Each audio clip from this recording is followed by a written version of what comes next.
இந்த நாளிலே நான் மறுபடியும் உங்களை பல வருஷங்கள் கழித்து சந்திக்க கர்த்தர் எனக்கு கொடுத்த வாய்ப்புக்காக கர்த்தரை நன்றியோடு ஸ்தோத்திரிக்கிறேன்.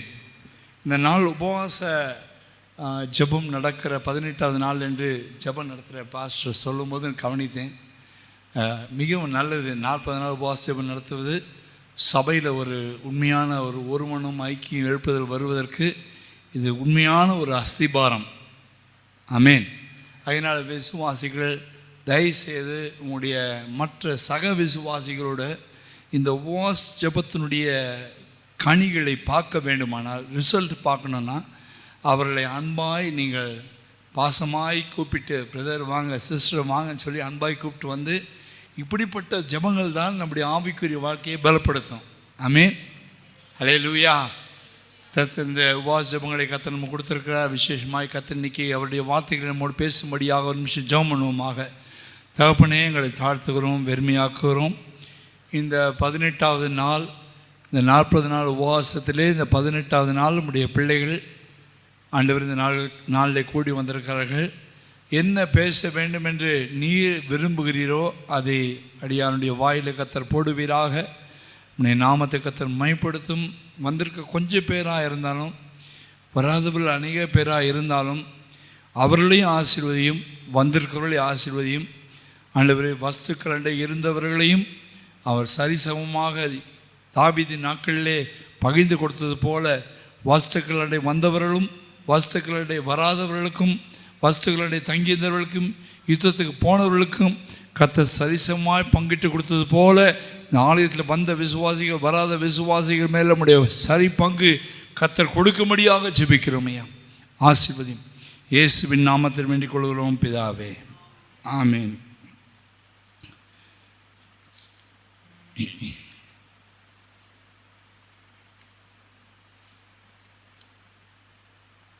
ரெண்டு சாமுவேலின் புஸ்தகம் 6ஆம் அதிகாரம் 17ஆம் வசனம். 2 சாமுவேலின் புஸ்தகம் 6ஆம் அதிகாரம் 17ஆம் வசனம். அவர்கள் கர்த்தருடைய பெட்டியை உள்ளே கொண்டு வந்து அதற்கு தாவீது போட்ட கூடாரத்துக்குள் இருக்கிற அதன் ஸ்தானத்திலே அதை வைத்தபோது தாவீது கர்த்தருடைய சந்நிதியிலே சர்வாங்க தகன பலிகளையும் சமாதான பலிகளையும் இட்டான். கர்த்தருடைய பரிசுத்த நாமத்துக்கு மகிமை உண்டாவதாக. அநேக நாட்களாக கர்த்தருடைய உடன்படிக்கை பற்றி பெலிஸ்தியருடைய கையிலே கடந்து போய்விட்டது. பெலிஸ்தியருடைய கையிலே கடந்து போன பிறகு திரும்பமாக தாவீது அந்த உடன்படிக்கை பெட்டியை தேவனுடைய நகரத்துக்கு கொண்டு வர வேண்டும் என்று மிகவும் வாஞ்சியோடே ஆவலோடே அதை கொண்டு வர வேண்டும் என்று பிரயாசப்பட்டான். அப்படி பிரயாசப்படும் பொழுது அந்த உடன்படிக்கை பெட்டி கொண்டு வருவதற்காக நிறைய ஏற்பாடுகளை செய்தான். தேவனுடைய உடன்படிக்கையை கொண்டு வருவதற்கு ஒரு புது ரதம் செய்தான். ஒரு நியூ சேரியட், ஒரு புது ரதம் செய்தான். புது ரதம் செய்து அதை கிபியாவிலிருந்து அபினதாபின் வீட்டிலிருந்து கொண்டு வந்தார்கள். அபினதாபின் குமாரனாகி ஊசாவும் 2 வசனம் 3 வசனம். அபினதாபின் குமாரனாகி ஊசாவும் அகியோவும் புது ரதத்தை நடத்தினார்கள்.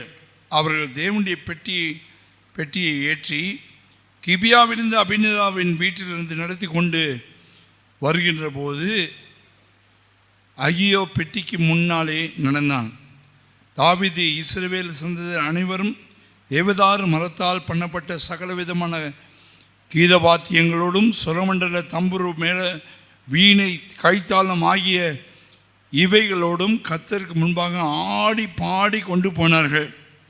அவர்கள் நாகோனின் களம் இருக்கிற இடத்துக்கு வந்தபோது மாடுகள் மிரண்டு பெட்டியை அசைத்தபடியால் ஊசா தேவனுடைய பெட்டியிடமாய் தன் கை நீட்டி அதை பிடித்தான். அப்பொழுது கர்த்தருக்கு ஊசாவின் மேல் கோபம் உண்டது. அவனுடைய துணிவின் நிமித்தம் தேவன் அங்கே அவனை அடித்தார். அவன் அங்கே தேவனுடைய பெட்டி அண்டையில் செத்தான். கர்த்தருடைய பரிசுத்த நாமத்துக்கு மகிமை உண்டாவதாக. தாவீது ஒரு புது ரதம் செய்கிறான். அதற்கு மாடுகளை அதோடு இணைக்கிறான். அந்த பெட்டியை எடுத்து அந்த ரதத்தின் மேல் வைக்கிறான். ரதம் எவ்வளோ வேகமாக செல்லும் என்று உங்களுக்கு தெரியும். கிபியாவிலிருந்து வேகமாய் கொண்டு வர வேண்டும். தாவீது நகரத்துக்கு, இஸ்ரவேல் தேசத்துக்குள்ளே கொண்டு வர வேண்டும். எப்படி சீக்கிரமாய் கொண்டு வர வேண்டும் என்று அவ்வளோ ஆசையாக இருந்தான்னு சொன்னால், ஆடல் பாடல் பாடுகிறவர்கள், தம்புரு வீணை வாசிக்கிறவர்கள் நடனமாடி சந்தோஷமாய் ஆடி பாடி கொண்டு வருகிறார்கள். ஆனால் குறிப்பிட்ட ஒரு களத்துக்கு, நாகோனின் களத்துக்கு வந்தபோது அந்த மாடுகள் மிரள ஆரம்பித்தது. மாடுகள் மிரள ஆரம்பித்தபடினால அங்கே ஊசா என்னப்பட்டவன், ஐயோ பெட்டி கீழே விழுந்துருமோ என்று பயந்து அதை பிடிக்கலாம் என்று நல்ல எண்ணத்தில் தான் பிடித்தான். ஆனால் கர்த்தர் அவனை அடித்தார். கர்த்தருடைய பரிசுத்த நாமத்துக்கு மகிமை உண்டாவதாக. ஏன் மாடுகள் மிரண்டது? ஏன் கர்த்தர் ஊசாவை அடித்தார்? எல்லாமே நல்ல அரேஞ்ச்மெண்ட்லாம் பக்காவாக செஞ்சுருக்காங்க. Grand arrangement. நிறைய பலிகள் செலுத்தப்பட்டது, நிறைய ஆடுகள் அடிக்கப்பட்டது, நிறைய பாடல்கள் வைக்கப்பட்டார்கள், நிறைய தம்பூர் வீணை நாதசுரம் நடனம் ஆடல் பாடல் எல்லாம் இருக்குது. கிராண்டாக இருக்குது. ரோடெல்லாம் சின்னங்க ஆடி பாடி கொண்டாடுற டைமில் ஒரு டப்புன்னு சாவு நடக்குது. ஏன் அந்த மாடு மிரண்டது? காரணம் என்ன? கர்த்தருடைய பிள்ளைகளே, என்றைக்குமே மாடர்ன் ஆக்கக்கூடாது. Old is old. ஆமென். ஹல்லேலூயா. எரேமியா 6ஆம் அதிகாரத்தில் சொல்லுகிறார், வழிகளில் நின்று பூர்வ பாதைகள் எவை என்று கேட்டு விசாரித்து அதிலே நடவுங்கள், அப்பொழுது உங்கள் ஆத்துமாக்கள் என்ன உண்டானா இளைப்பாறுதல் வரும். ஆமென். இந்த மாட்டு வண்டியில் கொண்டு வருவது தேவண்டி சித்தமில்லை. உடன்படிக்கை பெட்டி யார் தூக்கிட்டு வரணும்னா ஆசாரிகள். அந்த உடன்படிக்கை பெட்டியில் 2 சைடும் வளையம் மாட்டிருக்கும். அந்த வளையத்துக்குள்ளே கொம்பு வைத்திருக்கோம். அந்த கொம்பை தூக்கி தோல் மேலே வச்சுக்கிட்டு தான் சுமந்து வர வேண்டும். ஆமென். இன்னைக்கு இந்த மற்ற புற மதத்தினர்கள் எல்லாம் இந்த தேர் எடுத்துகிட்டு தூக்கிட்டு வரதெல்லாம் பைபிள்லேருந்து காப்பி அடிக்கப்பட்டது. ஆமென். அவங்க புதுசாக எதுவும் கர்த்தர் கண்டுபிடிச்சது தான் அவங்க மாற்றி காப்பி அடித்தாங்களே தவிர இவர்கள் எதுவுமே கண்டுபிடிக்கல. பைபிள் தான் நம்பர் 1 டாப்பில் நிற்குது. ஆமென். அவர் தூக்கிட்டு வரணும். தூக்கிட்டு வந்து 6 ஸ்டெப்பு நடக்கணும். எத்தனை ஸ்டெப் நடக்கணும்?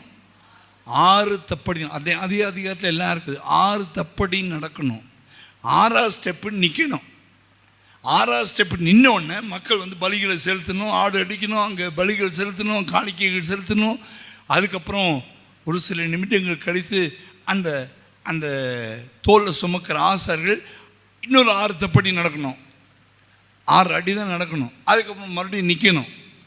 இப்படி நடந்து 6 படி நடக்கணும், நிற்கணும், பலி செலுத்தணும், 6 படி நடக்கணும், நிற்கணும், பலி செலுத்தணும். இப்படியே பல மைல் தூரம் போய் தாவீது நகரத்தை சேரணும்னா கிட்டத்தட்ட 25-30 நாள் ஆகிடும். ஆமென். 25-30 நாள் ஆகிடும். ஆனால் தாவீதுக்கு என்ன அவசரம்னா ஒரே நாளில் பிஸ் இழுத்துட்டு போயிடணும். ஒரே நாளில் விசில் இழுத்துட்டு போயிடணும். ஃபாஸ்ட் ஃபுட்டு மாதிரி. தேவண்டி பிள்ளையே நாம் ஜெபிக்கும் போது சரி, வேதத்தை வாசிக்கும் போது சரி, கொஞ்சம் நிறுத்தி அப்படி கொஞ்சம் நிதானமாக அப்படி பொறுமையாக, என்ன கெட்டு போச்சு சாப்பாடு கொஞ்சம் ஆறி போகட்டும், பிரச்சனை கிடையாது. ஆமென். அந்த தேவனுடைய பிரமாணத்தை மீறினதுனால ஆண்டவர் குறுக்க நின்றார். பீலேயாமுடைய கழுதைக்கு முன்னாடி தேவதூது நின்னானா இல்லையா? உருவின பட்டயத்தோடு. அதுபோல் ஃபாஸ்ட்டில் போனால் கர்த்தர் பிரேக் போடுறார், பெல் அடித்து பிரேக் போடுறார், நிற்கிறாருங்க. பீலேயாமுடைய காலை நசுக்கினது போல உடன்படிக்கப்பட்டு ஆட்டி விட்டுச்சு மாடு ஆட்டலை, மாடு ஆட்ட வச்சவர் கர்த்தர். ஹல்லேலூயா, ஹல்லேலூயா. இன்னைக்கு இந்த நாட்களில் எழுப்புதல் வர வேண்டும் என்று சொல்லி சொந்த முயற்சி எதுவுமே செய்ய வேண்டாம். தேவ சமூகத்தில் காத்திருக்க பழகணும். காத்திருக்கிறவர்கள் புது பெல் நடைந்து கடுகளை போல சட்டையில் அடித்து உயர எழும்புவார்கள். Wait wait wait. 6 தப்படி நடந்து நில்லு. திங்கக்கிழமை ஓடு, செவ்வாய்க்கிழமை ஓடு, புதன்கிழமை வேலைக்கு ஓடு, சனிக்கிழமை ஓடு. ஆனால் 6 நாள் முடித்து 7ஆம் நாள் மரியாதை வந்து நில்லு. ஒரே ஃபாஸ்ட் ஃபுட்டு மாதிரி ஓடக்கூடாது. ஆமேன். ஞாயிற்றுக்கிழமை கூட்டத்தை மிஸ் பண்ணாமல் வந்து நில்லு, என் சமூகத்தில் நில்லு. நீ காத்திரு, உன்னோடு உடன்படிக்கை பண்ணி நீ தேவனை ஆசீர்வதிப்பார். ஹல்லேலூயா. 6 தப்படி நீ நடக்கலாம், ஆனால் 7வது தப்படி நடக்கக்கூடாது, நிற்க வேண்டிய டைமு. அதனால் கர்த்தர் 6 நாள் அவரே வேலை செஞ்சு முடிச்சுட்டு அவரே 7வது நாள் அந்த நாளை பரிசுத்தப்படுத்தி அது ஓய்வு நாள் என்று சொல்லி கர்த்தர் ஓய்ந்திருந்தார். இன்றைக்கி ஓய்வு நாள் என்று சொன்ன நினைக்கிறாங்கன்னா, கல்யாணத்துக்கு போயிடலாம், என்கேஜ்மெண்ட்டு போயிடலாம், பாஸ்டர்மாட்ட சொல்லிக்கலாம், பாஸ்டர்கிட்ட சொல்லிக்கலாம், கர்த்தர் மன்னி போட்டுருவார். கர்த்தர் மன்னி போடவே மாட்டார். ஏன் விட மாட்டார் தெரியுமா? பைபிளில் இருக்குது. அந்த 7வது நாள் கர்த்தருடைய ஆலயத்தில் கூடி வருகிற நாளை நாம் வேண்டுமென்றே அசட்டை பண்ணுவோமானால் அதற்கு தேவன் என்ன எழுதுகிறார்? எபிரேயர் 10ஆம் அதிகாரம் 25, அந்த 25, 26, 27 சேர்த்து வாசிங்க, அப்போ உங்களுக்கு புரியும். அது வாசிங்க. எபிரேயர் 10ஆம் அதிகாரம் 25, 26, 27. சபை கூடி வருதலை சிலர் விட்டு விடுகிறது போல நாமும் விட்டுவிடாமல் ஒருவருக்கொருவர் புத்தி சொல்ல கடவும் நாளானது சமீபித்து வருகிறதை எவ்வளவாய் பார்க்கிறீர்கள். எவ்வளவாய் கர்த்தராகிய இயேசு கிறிஸ்து வருகை நாள் எவ்வளவு கிட்ட வர்றது எவ்வளவா நீங்க காண்கிறீர்களோ அவ்வளவாய் புத்தி சொல்லுங்கள். சத்தியத்தை அறியும் அறிவை அடைந்த பின்பு. இந்த வசனத்தை பிரிச்சிடக்கூடாது. இந்த வசனத்தை 25, 26, 27 சேர்த்து படிக்கணும். இதுக்கு தான் அதை சொல்றாரு. இந்த 25க்காக தான் இதை சொல்றாரு. சத்தியத்தை அறிகிற அறிவை அடைந்த பின்பு நாம் மனப்பூர்வமாய் பாவம் செய்கிறவர்களாய். அது என்ன மனப்பூர்வமான பாவம்? சண்டே மார்னிங் தெரிஞ்சு இது 7வது தப்படி நடக்கக்கூடாது, நிற்கணும் தெரிஞ்சு வேணுமென்றே ஞாயிற்றுக்கிழமையை சொந்த காரியத்துக்காக எடுப்போமானால் அது மனப்பூர்வமான பாவம் என்று வேதம் சொல்லுகிறது. ஆமென். மனப்பூர்வமாக சத்தியத்தை அறிந்த பிறகு, அதை அறிந்த பிறகு மனப்பூர்வமாக பாவம் செய்தால் பாவங்களின் நிமித்தம் இந்த பாவங்கள் நிமித்தம் செலுத்தத்தக்க வேறொரு பலி இனி இராமல். ஆமென். ஆமென். அப்போ எதுக்காக ஞாயிற்றுக்கிழமை கட்டாயம் வரணும்னு சொல்கிறாங்க? ஏன் கர்த்தர் சொல்கிறாரு அப்படின்னா 2 எஜமானுக்கு என்ன செய்ய முடியாது? ஊழியம் செய்ய முடியாது. ஆமென். 2 எஜமானுக்கு என்ன செய்ய முடியாது? மத்தேயு 6ஆம் அதிகாரம் 24ஆம் வசனத்தில் இருக்குது. 2 எஜமானுக்கு ஊழியம் செய்ய முடியாது. ஏன் சாமி சொன்னார்? ஒன்று கடவுளை பிடி, இல்லை பணத்தையும் உலகத்தையும் மெட்டீரியலை பிடி, பொருளாதாரத்தை பிடி, இல்லை கடவுளை படி. ஞாயிற்றுக்கிழமை ஓட்டி போட்டான்னு நீ போனினா நீ பொருளாதாரத்தை பிடிக்கிற. ஆனால் கடவுளை பிடி. லீவ் கேட்டாது கடவுளை பிடி. தேவன் நமக்கு எஜமானா இருக்கிறா.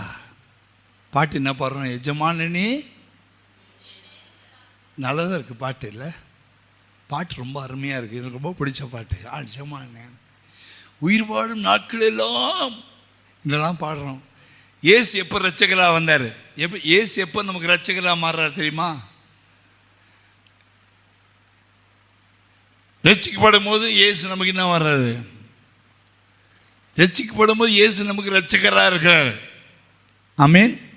ஞானஸ்நானத்தில் இயேசுவோடு சிலுவையில் அறையப்பட்டு அவரோடு அடக்கம் பண்ணப்பட்டு அப்படி உயிர்த்தெழுந்த வல்லமையினால் திரும்பி புதிய மனுஷனாக எழும்பி வரும்போது ரட்சகர் இல்லை, இப்போ எஜமானா மாறுறாரு. ஆமென். ரட்சிப்பில் ரட்சகர், ஞானஸ்நானத்துக்கு பிறகு எஜமானன். எஜமானா அவருடைய கண்ட்ரோலில், டோட்டல் கண்ட்ரோலில் வரும். எஜமானா மாறின பிறகு தான் ராபோஜனமே கொடுக்குறோம். ரட்சகராக இருக்கும்போது ராபோஜனம் கிடையாது. ஞானஸ்நானம் எடுத்த பிறகு அவர் எனக்கு எஜமான். சிலுவை எடுத்துக்கொண்டு என்னை பின்பற்றி வாழ்ந்துக்கிட்டே இரு, அவ்வளோதான் எஜமானன். ரட்சிக்கப்படும் போது ஆண்டவரே ரட்சி, ஆண்டவரே பாவத்தை மன்னி, ஆண்டவரே கழுவு, ஆண்டவரே சுகமாக்கும், ஆண்டவரே அது விடுதலை ஆக்கும், ஆண்டவரே அது ரட்சிக்கப்படுற டைமில் எல்லாம் நடக்கணும். அந்த ஞானஸ்நானம் எடுத்த பிறகு எஜமானா மாறுறாரு. அவர் கூப்பிட்டா தான் சர்ச்சுக்கு போக கிடையாது, அவர் கூப்பிடாமலே அவர் பின்னாடியே போயிட்டே இருக்கணும். ஹல்லேலூயா, ஹல்லேலூயா. இந்த உடன்படிக்கை பெட்டி இந்த தாவீது இந்த ஊசா செத்து போனதை பார்த்த உடனே தாவீதுக்கு கை காலம் என்ன செஞ்சு, ஆமாம் செஞ்ச அந்த சேரியட்டை மறந்துட்டான், ஆட்டமாக மறந்துட்டான். இன்றைக்கி எல்லாம் ஆட்டத்தில் போயிட்டு எங்கே பார்த்தாலும் டுர்ரான்றார் ஒருத்தர். அது என்னவோ தெரியல, என்ன டுர்ரா வந்துச்சு தெரியாது. ஆனால் பரிசுத்தான விஷயம் பெற்று 120 பேர் எவனுமே டுர்ரான்னு சொன்ன மாதிரி எனக்கு தெரியலை. பவுலும் சொல்லலை, பேதுருன்னு சொல்லலை. பாருங்க, இதெல்லாம் புது புது சேரியட்டு, இதெல்லாம் புது ரதங்கள் உண்டாகுது. அப்படி போட்டால், அப்படி மியூசிக் போட்டு ஒரு டான்ஸ் போட்டால் தான் அபிஷேகம் அவருக்குலாம் வராது. குடுக்க அடித்து அது சாமி இறங்குது. தேவனுடைய பிள்ளையே, உண்மையான காரியம் கர்த்தர் எப்போ செய்கிறாலும் இப்படிப்பட்ட உபவாச ஜெபத்தில் நீங்கள் காத்திருக்கிறீங்களே, இப்போ செய்கிறது தான் கரெக்டான வேலை. ஆமென், ஹல்லேலூயா. இந்த இந்த இந்த தாவீது என்ன செஞ்சேன்னா, இந்த பெட்டியை எடுத்துகிட்டு போகிறதுக்கு பயந்துட்டான். நான் செத்துருவேணும். அப்போ தான் பயம் வச்சு ஆட்டமெல்லாம் ஸ்டாப்பு. ஆமென், கொண்டாட்டம் ஸ்டாப்பு, குதிக்கிற குதிலாம் ஸ்டாப்பு, ஹையா ஹுய்யான்னு சொன்னதெல்லாம் ஆஃபு, எல்லாமே ஆஃபு. ஐயோ சொத்துட்டான்டா, நமக்கு அடி உடுந்துடும், அடிச்சார்னா ஆண்டவர் அடிச்சார்னா மொத்த பேர் பொத்துன்னு சேர்த்துருவோம். தேவ பயம் வந்துச்சு. அண்ணனே சப்பீரா விழுந்த போது சபைக்குள்ள ஒரு பயம் வந்தது. ஹல்லேலூயா, ஹல்லேலூயா. அந்த பயம் வந்த பிறகு நடுங்கினார்கள், அழுதார்கள், கண்ணீர் சிந்தினார்கள், மனசாப்பட்டார்கள். பாவத்தை மன்னி ஆண்டவரே, எங்கள் மேலே எந்த பாவம் இருந்தாலும் மன்னி ஆண்டவரே. இஸ்ரவேல் சனங்களுக்குள்ள கர்த்தர் அப்பப்போ போட்ட பிறகு தான் அழுதாங்க. அமலேக்கியன் வந்து ஒரு போடு போடுவான், பெலிஸ்தர் வந்து போடு போடுவான், மீதிய ஆண்டவர் உதப்போட்டே சரி பண்ண பார்த்தாரு. அவனுக்கு திருந்துற மாதிரி இல்லை, உதப்போட்டாலும் வாங்கிட்டே பழகிட்டாங்க. ஹல்லேலூயா. அட்டி போட்டார் பாருங்க ஆண்டவர். ஊசா செத்து போயிட்டான். என்னடா பண்ணுறது, கையும் ஓடல, காலம் ராஜா கை ஓடல, கால் ஓடல, என்ன பண்ணலாம், எங்கேயா ஓரம் கட்டி போட்டலாம். இந்த உடம்படிக்கை பெட்டியே வேணாம், ஆண்டவரே வேணாம், ரொம்ப அடி போடுறாரு, ஓம்பு பிடிச்ச ஆண்டவர்னு சொல்லிட்டு அப்படியே வந்தானு பாருங்க. அங்கே ஒரு பேத மனுஷன், ஒரு ஏழை சிம்பிள் மேன் ஒருத்தன் தான், ரொம்ப தாழ்மையான மனுஷன். அவன் ஒரு சாதாரண ஒரு விவசாயம் பண்ணுறவன், குடியானவன். அவனுக்கு பணமும் இல்லை, பொருளும் இல்லை, அந்தஸ்தும் இல்லை, காரம் இல்லை, பங்களம் இல்லை, ஒன்றுமே கிடையாது. ஒரு சிம்பிள் மேன், ஒரு கீர்த்தியன். அவன் வீட்டில் போய் அவன் செத்தா சாகிறான், அவன் வீட்டில் போட்டுருப்போ. ஹல்லேலூயா, ஹல்லேலூயா. ராஜா செத்துருவான் பயம், தாம் மந்திரிமாருக்கு எம்எல்ஏ எம்பி செத்துருவான் பயம், எல்லாம் செத்து. அவனா இன்னைக்கு சாவான், ஏழை மனுஷன் சாப்பிட்டுப்பா போய் போட்டான். அப்படி தூக்கி போட்ட இடத்துல நான் அந்த ஏழை மனுஷன் சாகலை, அவன் நடனமும் ஆடலை, அவன் குதிக்கவே இல்லை, அவன் ராக் மியூசிக் போடலை, அவன் கத்தவும் கத்தலை, ஆனால் சுத்தமாக வாழ்ந்தான். ஹல்லேலூயா. அவனுடைய வீட்டுக்குள்ளே, அவன் குடும்பத்துக்குள்ளே பரிசுத்தம் இருந்தது, அவனுடைய குடும்பத்துக்குள்ளே ஒரு தாழ்மை இருந்தது, அவனுடைய குடும்பத்துக்குள்ளே ஒரு தேவ பயம் இருந்தது. அந்த பெட்டி இருக்கிற அந்த வீட்டுக்குள்ளே ஒரு தேவன் அப்படி நடமாடுகிற இடத்துல ஒரு கிண்டலோ பரியாசம் இல்லை, ஒரு கேலி இல்லை. அவனுக்கு பிள்ளைகள் இருந்தாங்க, அவனுக்கு மனைவி இருந்தாங்க, அந்த வீட்டில் சாப்பாடு ஆக்குறாங்க, கோழிக்கறி குழம்பு ஆக்குறாங்க, எல்லாமே செய்கிறாங்க. யாரை பற்றியும் குறை பேசலை. தாவீது ராஜா சரியில்லை, அதனால பெட்டி இங்கே போட்டு போயிட்டேன்ட்டு ராஜாவை பற்றி குறை சொல்லலை.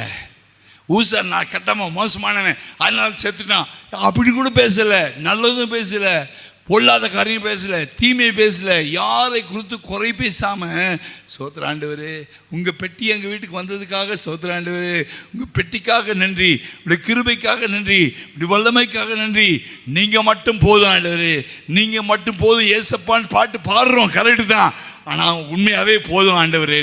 ஹல்லேலூயா, ஹல்லேலூயா. அவனுடைய வீட்டில் பாவம் இல்லை, மாம்சம் இல்லை, இச்சைகள் இல்லை, அசுத்தங்கள் இல்லை, கெட்ட வார்த்தைகள் இல்லை, பொய் இல்லை, திருட்டுத்தனம் இல்லை, வேசித்தனம் இல்லை, அங்கே எந்த விதமான வஞ்சகம் இல்லை, பொல்லாப்பு இல்லை, சுத்தமான ஏழை மனுஷன், ஆனால் சுத்தமான மனுஷன். அவனுடைய குடும்பம் ஒரு சுத்தமான குடும்பம். பெட்டி இருக்குது பார்த்தீங்கன்னா, உள்ள சாதாரண பெட்டி இல்லை, தேவன் அவர் பட்சிக்கிற அக்கினியாக இருக்கிறார், உள்ள உட்காந்துருக்குது பெட்டி. ஆமென். சாதாரண ஒரு பெட்டி கிடையாது, அதுக்குள்ளே தேவனுடைய பொருட்கள் இருக்குது, தேவனுடைய பெட்டி, அதுக்கு பேர் ராஜாவுடைய பெட்டி இல்லை, தேவனுடைய பெட்டி. என் பெட்டி எடுத்துகிட்டு வந்து என் பொருள் தானே அதில் இருக்கும், அதே போல் அது யாருடைய பெட்டி? கர்த்தருடைய பெட்டி. கர்த்தருடைய பொருட்கள் அதுக்குள்ளே இருக்குது.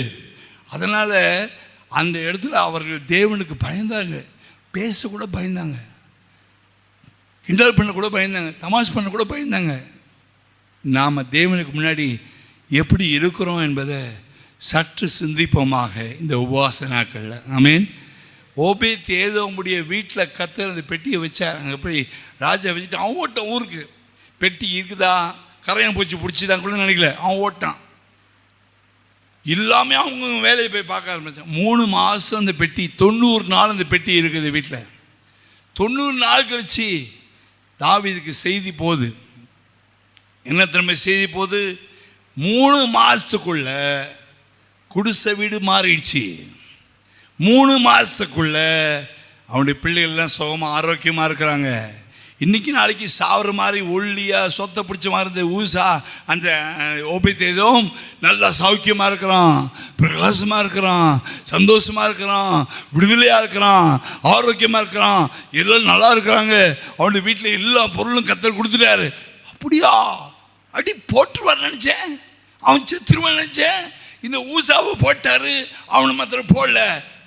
ஏதோ ரகசியம் அந்த பெட்டியில் இருக்கிறது. ஹல்லேலூயா, ஹல்லேலூயா. ஆகையினால இந்த பெட்டியை இப்போ தாவீது ராஜா அங்கே இருக்க ஆசாரியர்கிட்ட தீர்க்கதரிசியில் போட்டு கேட்டு விசாரித்து, என்னடா நான் தப்பு பண்ணிட்டேன் சொல்லுங்கடா, ஊழியக்காரரே சொல்லு, நான் ராஜா வந்தாலும் நான் தாழ்மையாக கேட்குறேன், சொல்லி கொடு, என்ன தப்பு பண்ணிட்டேன், ஏன் பெட்டியை ஆடிச்சு, ஏன் அவன் பிடிச்சான், ஏன் அவன் சேர்த்தான். அவர்கள் அந்த நியாயப்பிரமாண புஸ்தகத்தை, அந்த ஆதியாம, யாத்திராம, லேவியரம் என்னமோ எல்லாத்தையும் எடுத்துகிட்டு கர்த்தர் எப்படி மோசேக்கு சொன்னார் என்பதை தாவீதுக்கு உட்காந்து ஒரு பிரசங்கம் பண்ண ஆரம்பித்தான். பார்த்தீங்களா?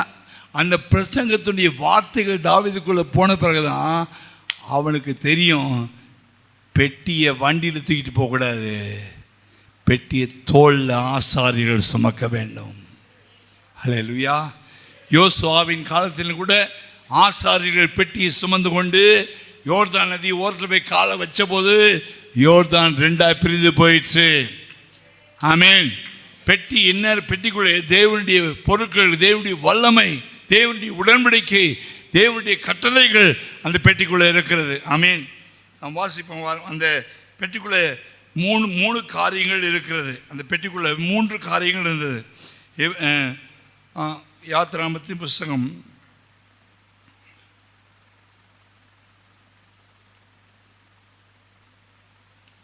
16ஆம் அதிகாரம் 32 வசனம்.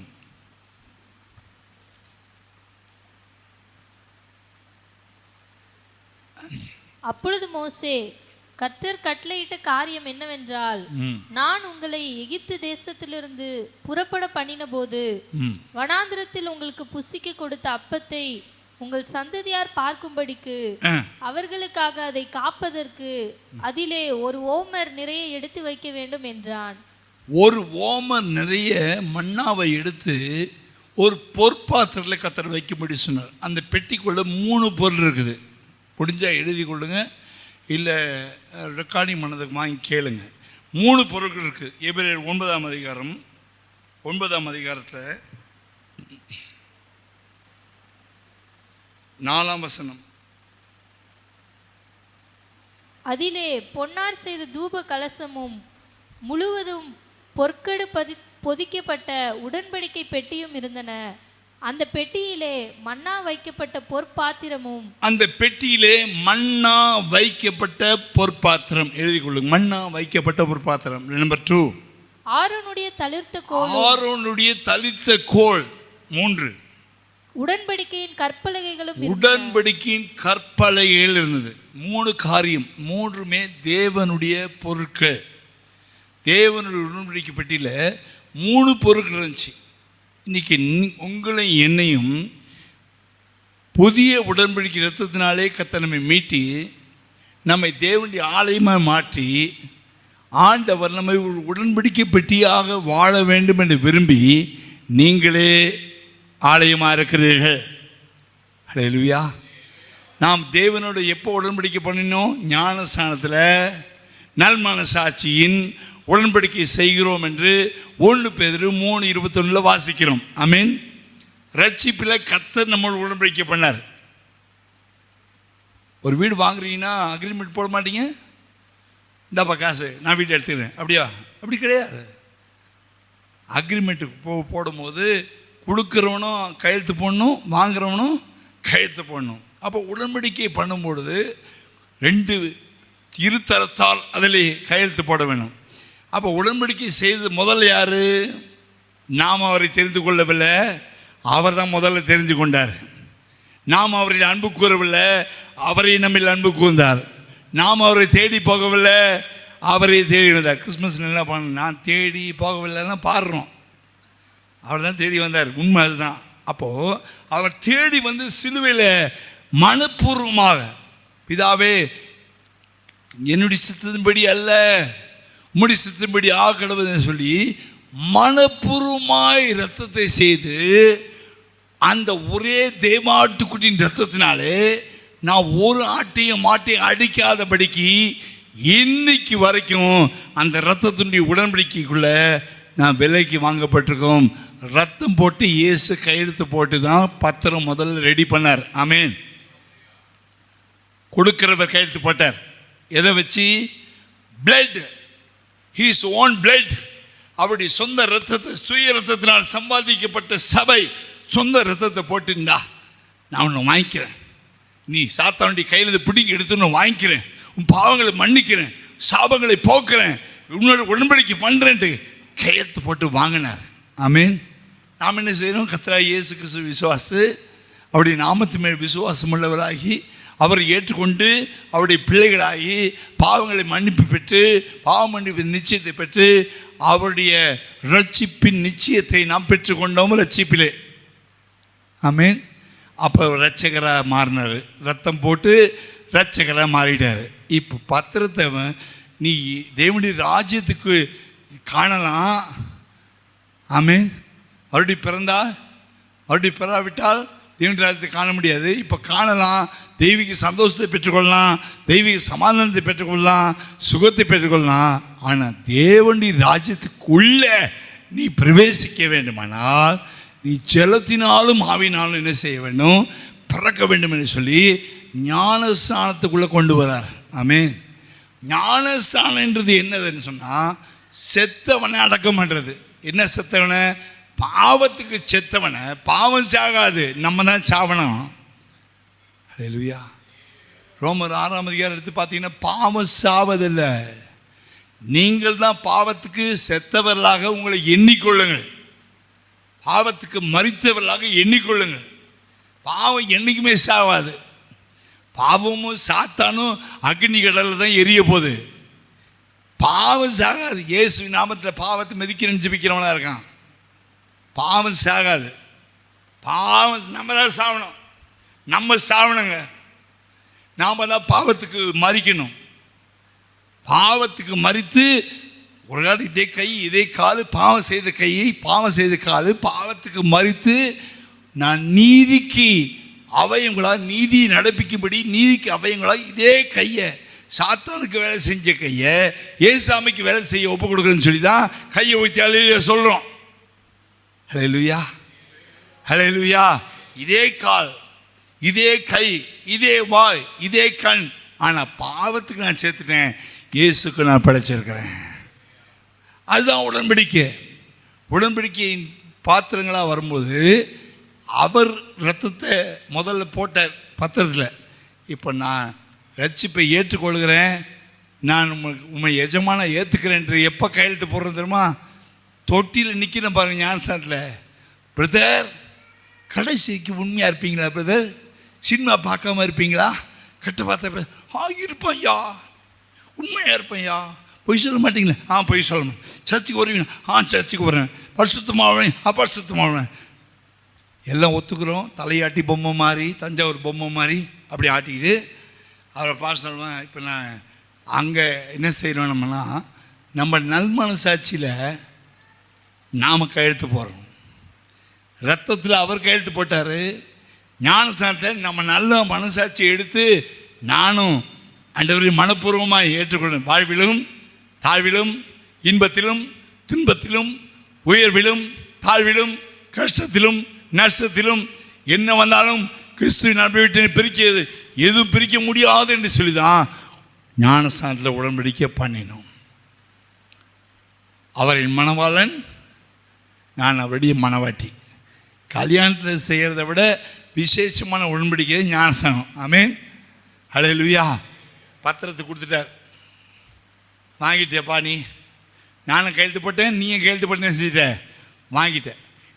இந்த பத்திரத்தில் இருக்க கண்டிஷன் என்னென்னா, அன்பில் வளரணும், பரிசுத்தத்தில் வளரணும், கிருபையில் வளரணும், அபிஷேகத்தில் வளரணும், ஞானத்தில் வளரணும், தேவ சாயலாக மாறணும். மனுஷ சாயலை மாற்றி கொஞ்சம் கொஞ்சமாக தேவ சாயலை மாற்றுவதற்கு இந்த பத்திரத்துடைய கண்டிஷனுக்கு நான் அந்த கண்டிஷனை நிறைவேற்ற வேண்டுமானா, உனக்கு ஹெல்ப் பண்ணுறதுக்கு, உனக்கு ஒரு சகாயம் பண்ணுவதற்கு, உனக்கு உதவி செய்வதற்கு இந்த என் ஆவியை உனக்கு தரேன். பரிசுத்த ஆவியின் விஷயம் கொடுக்குறார். பழைய ஏற்பாட்டு பரிசுத்தவான்கள் கூட பரிசுத்த ஆவியை கொடுக்கல. உங்களுக்கு எனக்கும் ஆவியை கொடுத்து இந்த உடன்படிக்கையில் சொல்லப்பட்ட அந்த கண்டிஷன்ஸ் எல்லாம் நாம் நிறைவேற்றும்படிக்கு நமக்கு தேற்றவாளன், ஹெல்ப்பர், கம்ஃபர்டர், ஆங்கிலத்தில் தேற்றவாளன், உதவி செய்கிறவர், சகாயம் செய்யும்படிக்கு தான் பரிசுத்த ஆவியானவரை கொடுத்துருக்கிறார். அவர் ரொம்ப சாஃப்ட் மேனு. அவரை கொஞ்சம் நம்ம கோவப்படுத்திட்டா நம்மள்ட்ட ஓடி போயிடுவார். புறா ஒரு கூண்டில் உட்காந்துட்டு சின்ன பையன் அப்படி தட்டினான்னு வச்சுங்க, அத்தனை புறா பறந்து போயிடும். பரிசுத்த ஆவியானவர் ஒரு ஜென்டில் டவ், ஒரு சாதுவான ஒரு புறா. அவர் நமக்கு தீமை செய்ய வரல, நன்மை செய்ய வந்திருக்கார். அதே சமயத்தில் பாவத்தை குறித்தும் நீதியை குறித்தும் நியாய தீர்ப்பை குறித்தும் வேணாப்பா செய்யாதப்பா என்பதை தவறுகள் செய்யும் போது அவர் உணர்த்துவார், அவர் குத்துவார், அவர் கிரியை செய்வார். அடித்து சாகடிக்க மாட்டார், நன்மை செய்கிறவர். ஹல்லேலூயா, ஹல்லேலூயா. இந்த விசேஷமான மனுஷன் இந்த ஓபேத்தேதோம் வீட்டில் அந்த பெட்டி அடித்து சாகடிக்கலையே, ஊசா மட்டும் போட்டுருச்சே. அப்போ ஆண்டவர் பட்சபாதம் உள்ளவரா? இல்லை, இவனுடைய தாழ்மை தேவன் பார்த்தார், இவனுடைய உண்மையை கர்த்தர் பார்த்தார். உண்மையில் மனுஷன் பரிபூர்ண ஆசீர்வாதங்களை பெருமான், நீதிமான சிம்மையில் ஆசீர்வாதங்கள் தங்கிடும். அதனால் எந்த ஃபாஸ்ட் ஃபுட் மெத்தடில், மாடர்ன் மெத்தடில் ரிவைவலை கொண்டு வர முடியாது.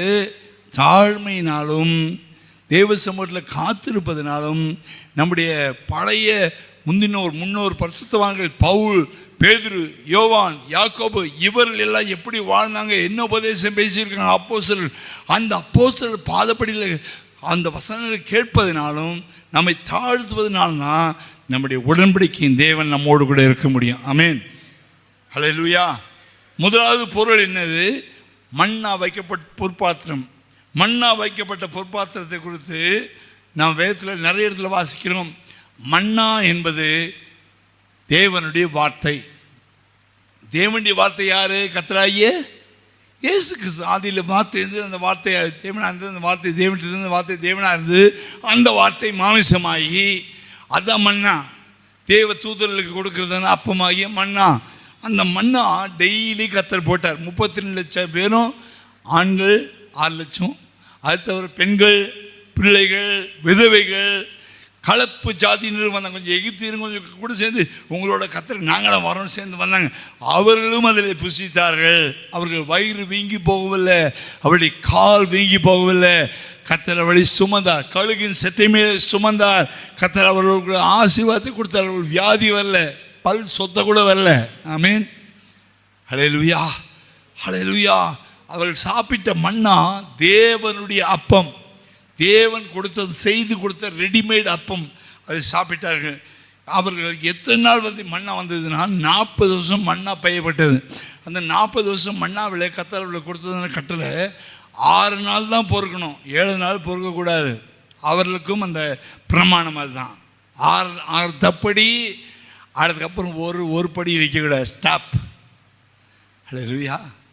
ஏன் ஆண்டவர் நிறைய ஸ்டாப்பிங் பாயிண்ட் போக மாட்டாரா? போக மாட்டார். பாயிண்ட் போனால் ஆக்சிடென்ட் ஆகிடும். அதனால தான் அங்கங்கே ஸ்பீட் பிரேக் போட்டு வச்சுருக்கான் பாருங்கள். ரொம்ப ஸ்ட்ரைட்டாக விட்டால் டெய்லி 4 மூக்கு மண்டையெல்லாம் உடஞ்சி போயிடும். அதனால கர்த்தர் என்ன செய்யணும்னா 6 நாள் பொறுக்கிக்கோ, சாப்பிடு. 7 நாள் ஒரு வேலையும் செய்யாத. ஹல்லேலூயா, இவர் பாருங்கள், இவங்க 6 நாள் மண்ணா வந்தது, 6 நாள் பொறுக்கினார்கள், 6 நாள் சாப்பிட்டார்கள். அவருக்கு எது வரைக்கும் 40 வருஷம் வரைக்கும் தான் மண்ணா வந்துச்சு. யோர்தானை தாண்டின பிறகு மண்ணா ஸ்டாப் ஆயிடுச்சு. ஏன்னா அங்கே பாலும் தேனும் ரெடி பண்ணி வச்சிட்டார் கர்த்தர். அவருக்கு கட்டாத வீடுகள், நடாத திராட்சை தோப்புகள், அவருக்கு எல்லா ஆசீர்வாதம் கர்த்தர் ஆல்ரெடி அந்த கானானியரை வச்சு இவர்களுக்காகவே கானானியர்களை வச்சு 400 வருஷம் ஈத்தில் இருக்கிற நாட்களில் வரப்போகிற இஸ்ரவேல் தேசத்திற்காக ஆண்டவர் ஆயத்தம் பண்ணின ஆசீர்வாதங்களை ஆல்ரெடி கானானில் வச்சிருக்கிறாரு. ஆமென். ஆகினால் அவங்க அங்கே போட்டு மண்ணா தேட வேண்டிய அவசியம் இல்லை. 40 வருஷம் அவர்கள் மண்ணா சாப்பிட்டார்கள். தேவன் அவர்களை போஷித்தார். கர்த்தரே அவர்களுக்கு பரிகாரியாக இருந்தார். கர்த்தரே அவர்களுக்கு வைத்தியராக இருந்தார். கர்த்தரே அவர்களுக்கு எல்லா ஆசீர்வாதங்களையும் கொடுத்தார். ஆமென். யாருக்கும் வேலை கிடையாது, கம்பெனி ஒர்க் கிடையாது, ஐடி கம்பெனி கிடையாது, டாக்டர் வேலை கிடையாது, பார்பர் வேலை கிடையாது, ஒன்றுமே கிடையாது. கர்த்தரே எல்லாவற்றுக்கும் எல்லாமா இருந்தார். ஆமென். ஹல்லேலூயா. அவர்கள் 40 வருஷம் கர்த்தர் அவர்களை போஷித்து பைசா இல்லாமல் சாப்பாடு. 40 இயர்ஸ் உக்கார்னா ஜெபிக்கலாம், பலி செலுத்தலாம், சாப்பிடலாம். இதை விட பெஸ்ட் லைஃபு என்னை விட்டுருந்தாலும் சந்தோஷமாக போயிட்டுருப்பேன். ஆமாம், அந்த வண்டியை ஓட்டிக்கிட்டு பெட்ரோலை போட்டு ஐயோ ஐயோ ஐயோ சாப்பிட்ற சாப்பாடு செலவை ஜீரணம் ஆக மாட்டேங்குது, இந்த மண்ணாவை சாப்பிட்டா நல்லா இப்படி இருந்துருப்பேன் நினைக்கிறேன். ஆமென். ஹல்லேலூயா. இவங்களுக்கு எது பிடிக்க மாட்டேங்குது தெரியுமா? எது நல்ல சாப்பாடோ அது இவங்களுக்கு பிடிக்க மாட்டேங்குது. வசனமா, பிரசங்கமா, பைபிளா, கதை புஸ்தகம் பிடிக்குது, டிவி பிடிக்குது, செல்ஃபோன் பிடிக்குது. மண்ணா சாப்பிடு, வியாதி வராது. டெய்லி பைபிள் படிக்கணுமா? மண்ணாவை சாப்பிடு, தேவனுடைய வார்த்தையை சாப்பிடு. உன் எலும்புகளுக்கெல்லாம் அது ஆரோக்கியத்தை கொடுக்கும், உனக்கு பலனை கொடுக்கும், உனக்கு சமாதானம் கொடுக்கும். அது தேனிட்டு பணியாரம் போல உன்னை ஆசீர்வதிக்கும். ஆமென். எவ்வளவா அனுதின சாப்பாடு சாப்பிடுவதை விட மண்ணாவை அதிகமாக நேசிப்பாயானால், வசனத்தை நேசிப்பாயானால், ஒரு வாதையும் உன் கூடாரத்துக்குள்ளே வராது, ஒரு பலவீனம் உன்னை அணுக முடியாது, ஒரு சத்துரு உன்னை மேற்கொள்ள முடியாது. அதனால ஏசாமி கூட பிசாசுக்கு நேராக வரும்போது எதை எடுத்தார் தெரியுமா? வசனம் தான் எடுத்தார். மனுஷன் அப்பத்தினால மாத்திரமல்ல, வாயமுடி வாயில் புறப்படும் வசனத்தினால் வார்த்தையினால் பிழைப்பான் என்று எழுதியிருக்கிறதே. அதுக்கப்புறம் சொன்னார், உன் தேவனாய் கர்த்தரை பரீட்சை பாராதிருப்பாயாக எழுதியிருக்கிறதே. உன் தேவனாய் கர்த்தர் ஒருவரை ஆராதனை செய்வாயாக எழுதியிருக்கிறதே. ஆப்பாலை போய் சாத்தானே.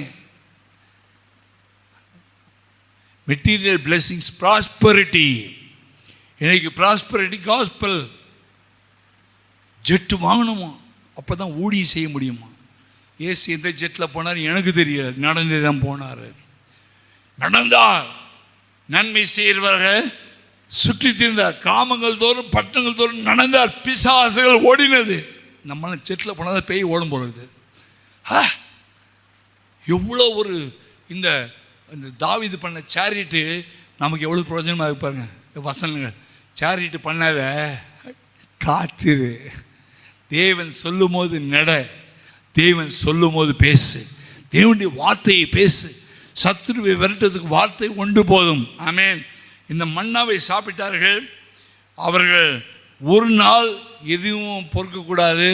ஒரு நாள் ஃபுல்லாக வர்ஷிப் வர்ஷிப் வர்ஷிப், சோத்திரம், பாட்டு, ஜெபம், ஹல்லேலூயா, சோத்திரம், பாட்டு, ஜெபம், ஹல்லேலூயா. அப்புறம் போய் மறுபடியும் மண்ணாவை பொறுக்கி சேர்த்து வை. எறும்பு சேர்க்குற மாதிரி வசனத்தை சேர்த்தார்கள். ஆமென். அப்போது அந்த 40 நாள் கழிச்சு, அந்த 40 வருஷமும் அவர்கள் விதைக்கவில்லை, விதைப்பு கிடையாது, அறுப்பும் கிடையாது. அவருடைய வாழ்க்கை, அவருடைய சாட்சி என்ன? ஆண்டவரே என் பரிகாரி, கர்த்தரே என் பரிகாரி. ஒரே ஒரு தடவை மாத்திரம் ஆண்டவர் பார்த்து கேள்வி கேட்டேன், ஆண்டவரே இது மண்ணா பிடிக்கல, ஒரு கறி கொடுத்தா நல்லாயிருக்கும், ஒரு சிக்கன் வந்தால் நல்லாயிருக்கும், ஒரு சிக்கன் 65 வந்தால் நல்லாயிருக்கும். இன்றைக்கி ஊழியக்கார மீட்டிங்கில், பாஸ்டர் மீட்டிங்கில் பிரியாணி பண்ணலையா? என்ன இது சாம்பார் சோறா? சீச்சி. இப்போ இருக்குது அந்த பிசாசு, அப்பயும் இருந்துச்சு அந்த பிசாசு. கறி வேணும், கறி வந்தால் நாங்கள் வருவோம். மண்ணா வந்தால் கறியோடு வரணும். அவருக்கு கேட்டாங்க, கர்த்தர் பார்த்தாரு, கறி தானே வேணும், நான் கொடுக்குறேன், உன்னா சாப்பிட முடிஞ்சு சாப்பிட்டுக்கோ. அடித்தார் பாருங்க, ஒரு காற்று அடுக்கி விட்டார். எந்த எல்லாம் உலகம் மங்கில் இருக்க எல்லா காடைகளும் கொண்டு வந்து 3 முழம், ஒரு முழன்றது 1.5 அடி 4 அடி உயரம், நம்ம உடம்புல முக்க ஹைட்டுக்கு மொத்தம் காடையை மொத்தம் அந்த அவங்க ஒரு 3-4 கிலோமீட்டர் தூரமாக போகிற வரைக்கும் அவங்க பாளையத்தை சுற்றிலும் நினைச்சு நடக்க முடியாது. சாப்பிட முடிஞ்சாலும் எவ்வளோ சாப்பிட முடியும்? மூக்கு வழியாக வந்துருச்சான் சிலருக்கு. மூக்கு வழியாக வயிறு நிரம்பி மூக்கு வழியாக வந்து அடித்தா பாருங்க. ஆண்டவர் எல்லா பல்லுக்கும் பல்லில் சொத்தை கேன்சர் பிடிச்சிச்சு, அங்கேயே செத்தேன். கிப்ரோ தத்தாவான்னு அதுக்கு பேராச்சு. ஏன்னா மண்ணாக தான் வயிறு வீங்காமல் பார்த்துக்கிச்சு, மண்ணாக தான் கால் வீங்காமல் பார்த்துக்கிச்சு. இந்த மண்ணாவை சாப்பிடும்போது கர்த்தர் அவர்களை மேக சம்பத்தில் நடத்தும் போது அவளுக்கு அவருடைய சரீரத்தில் போட்டிருந்த ட்ரெஸ்ஸு கூட 4 வயசு பையன் 44 வயசு ஆளாக மாற வரைக்கும் ட்ரெஸ்ஸும் வளர்ந்துச்சு, செருப்பும் வளர்ந்துச்சு. டெய்லரும் கிடையாது, ட்ரெஸ்ஸு வளர்ந்துச்சு. கர்த்தர் தான் டெய்லர், கர்த்தர் தான் சரவணா ஸ்டோர், கர்த்தர் தான் ஜெயச்சந்திரன் ஸ்டோர். வருஷம் கிறிஸ்மஸ் போயிடும்ல, அதெல்லாம் கிடையாது. 40 வருஷம் அவளுக்கு கிறிஸ்மஸே கர்த்தர் தான், 40 வருஷம் ட்ரெஸ்ஸும் கர்த்தர் தான். அந்த மன்னாவினுடைய ஆசீர்வாதம் அவங்க ட்ரெஸ்ஸு, அவனுடைய சரீரம், அவனுடைய நடை எல்லாவற்றையும் கர்த்தர் பாதுகாத்து ஆசீர்வதிச்சார். நமக்கு இந்த ரகசியம் தெரிஞ்சிச்சு போல இருக்கு. அதனால தான் பயத்தோடு அந்த பெட்டி உள்ளே வந்தோடனே, இதுக்குள்ளே மண்ணா வைக்கப்பட்ட பொற்பாத்திரம் இருக்கிற பெட்டி வா, இது ரொம்ப உஷாராகணும். பொற்பாத்திரம் என்று சொல்வது சுத்த மனசாட்சியிலே வைத்திருக்கிற விசுவாசம். ஆமேன். தீமோத்தேயுல வாசிக்கிறோம், 1 தீமோத்தேயு 1:19 வாசிக்கிறோம். நல்மனசாட்சி பொற்பாத்திரம் என்று சொல்லுவது விசுவாசத்தோடு கலந்த நல்மனசாட்சி. நல்மனசாட்சியும் விசுவாசியும் பிரிக்க முடியாது. அக்கா தங்கச்சி மாதிரி நல்மனசாட்சியும் விசுவாசியும் என்ன செய்ய முடியாது? பிரிக்க முடியாது. அதே போல் சமாதானத்தையும் பரிசுத்தத்தையும் என்ன செய்ய முடியாது? பிரிக்கவே முடியாது. ட்வின்ஸ் அவங்கெல்லாம் ரெட்டை குழந்தைங்க மாதிரி. அவரோடு சமாதானமாக இருக்கிற நிலங்கள் பரிசுத்தம் இல்லாமல் ஒழுங்கு தேவனை தரிசிப்பதிலேயே எபிரேயரில் வாசிக்கிறோம். பரிசுத்தமும் சமாதானமும் பிரிக்க முடியாது. 4 பேர்கிட்ட சண்டை போட்டு நான் பரிசுத்தவான் சொல்லவே முடியாது. நான் பரிசுத்தவான் சொல்லிட்டு 4 பேர்கிட்ட சண்டை போட முடியாது. ஏன்னா சமாதானம் பரிசுத்தமும் அக்கா தங்கச்சி கை கோத்து போகும். நல்மனசாட்சியும் விசுவாசம் 2 கை கோத்து தான் போகும், தனித்தனியாக போகாது. வாசிங்க 1 தீமோத்தேயு 1:19. இந்த நல்மனசாட்சியை சிலர் தள்ளிவிட்டு சிலர் என்ன பண்ணிட்டாங்க? பெரிய மனசாட்சிப்பா, எவன் நினைச்சு மனசாட்சிட்டு வாடுறான், வாங்கடா அதெல்லாம் கர்த்தர் மணி போட்டு வரேன்ட்டு மனசாட்சி டோப்புன்னு உடைச்சிடுறாங்க, தள்ளி விட்டு விசுவாசமாகிய கப்பலை சேதப்படுத்தினார்கள். நம்ம கப்பல் என்ன, நம்மள கர்த்தர் கப்பல் சொல்ல, நம்மளுடைய விசுவாசம் ஒரு கப்பல் மாறி, நோவா பேழை மாறி, அது கடைசியாக 60 பருவத்தில் போய் நிற்கணும். எல்லா காற்று புயலும் தாண்டி, எல்லா மலைகள் குண்டுகளை தாண்டி, மலைகள் விலகினாலும் பருவ நிலை போனாலும் என் கிருபை உன்னோடு, என் சமாதானம் உடம்பைக்கு உன்னோடு இருக்கும், வா மகனே, எத்தனை வருஷம் ஆனாலும் கடைசியிலே பார்த்துல உண்மை சேர்க்கிறேன்னு சொல்லி தான் கர்த்தர் நம்மோடு சமாதானம் உடம்பைக்கு பண்ணியிருக்கார். ஆமேன். இதில் நல்ல மனசாட்சியை உடைச்சிட்டோன்னு வச்சுங்க. அந்த காலத்தில் ஃப்ளாஸ்க் வாங்கினீங்கன்னா அந்த ஃப்ளாஸ்க்குள்ளே ஒரு ரீஃபில் இருக்கும் உள்ள. அந்த ரீஃபில் நீங்கள் ஓப்பன் பண்ணிங்கன்னா, பிளாஸ்டிக் ஃப்ளாஸ்கில் ஓப்பன் பண்ணிங்கன்னா ஒரு பின் பாயிண்ட்டாக ஒரு நீடில் மாதிரி இருக்கும் கீழே. அந்த நீடில் உடச்சிக்கிச்சின்னா அந்த ஃப்ளாஸ்கில் சூடே நிற்காது. அதுதான் அந்த உள்ளே இருக்கிற அந்த சூட்டை பாதுகாக்கக்கூடிய நீடில் தான் மெர்க்குரி, உள்ள இருக்க மெர்க்குரியுடைய அந்த அளவு கரெக்டாக பாதுகாத்து. அந்த நீடில் உடச்சிக்கிச்சு, அந்த பாயிண்ட் உடச்சிக்கிச்சின்னா ஃப்ளாஸ்கை தூக்கி குப்பத்தில் போட வேண்டியதான். அதே போல் நோவாவுடைய பேழையில் சின்ன ஓட்டை உழுதுச்சு வச்சுங்க, 370 நாள் அங்கே தண்ணி மேலே நிற்கிற பேழை 120 நாளில் டைட்டானிக் கப்பல் மாதிரி போயிட்டுருக்கோம். உங்களையும் தூக்கி சுமக்கிறது என்னன்னா நல்மனசாட்சி. சொல்லுங்க, நல்மனசாட்சி. நீ உடன்படிக்கப்பட்டி, நான் உடன்படிக்கப்பட்டி, கர்த்தர் நமக்குள்ள ஒரு மண்ணா வைக்கப்பட்ட பொறுப்பாத்திரம் வச்சிருக்க. உங்கள் விசுவாசம் அது பொன்னை காட்டில் விளையாடப்பட்டது. அந்த விசுவாசத்தை கர்த்தர் கடைசி வரைக்கும் நல்ல போராட்டத்தை போராடினேன், ஓட்டத்தை முடித்தேன். கடைசியில் விசுவாசத்தை காத்துக்கொள்ளணும்னா நல்ல போராடணும்.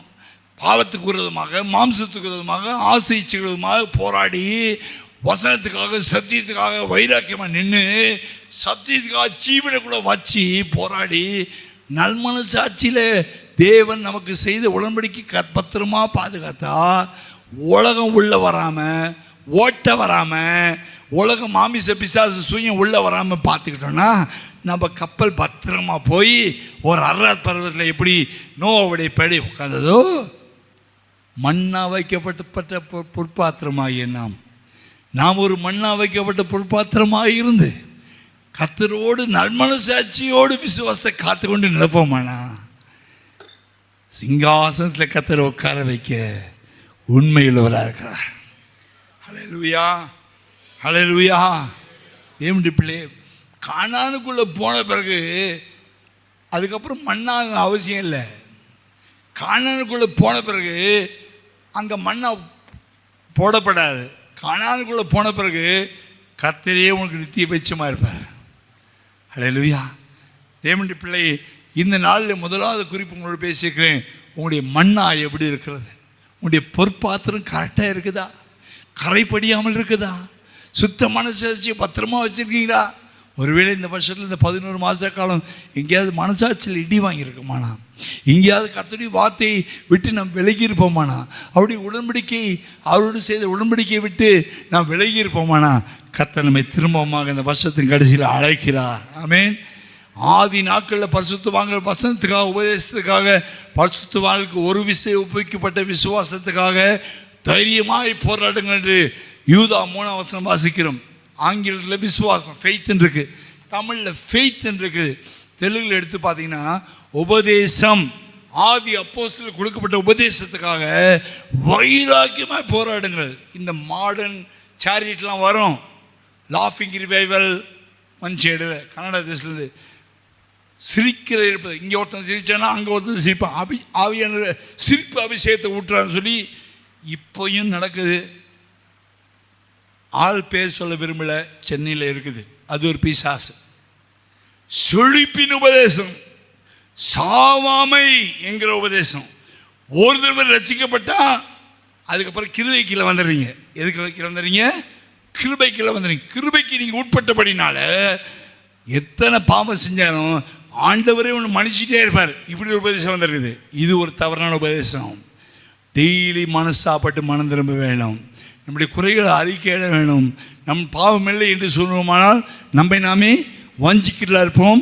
சத்தியம் நமக்குள், மண்ணை நமக்குள் ஈராது.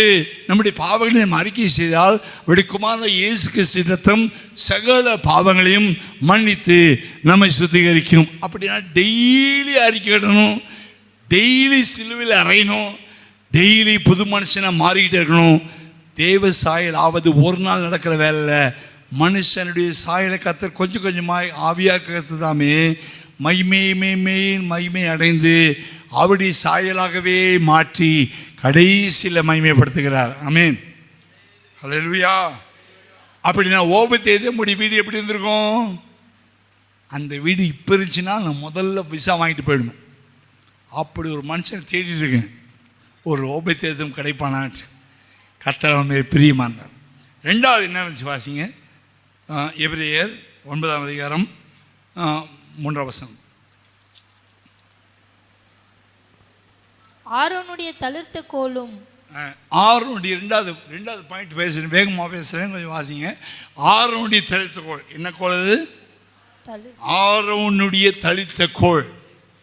இந்த ஆரோனுடைய தளிர்த்த கோல் என்று சொல்வது, நீங்கள் சாதாரணமாக ஒரு துளிர்விட்ட கோலை சாதாரணமாக எடை போட்டுறாதீங்க.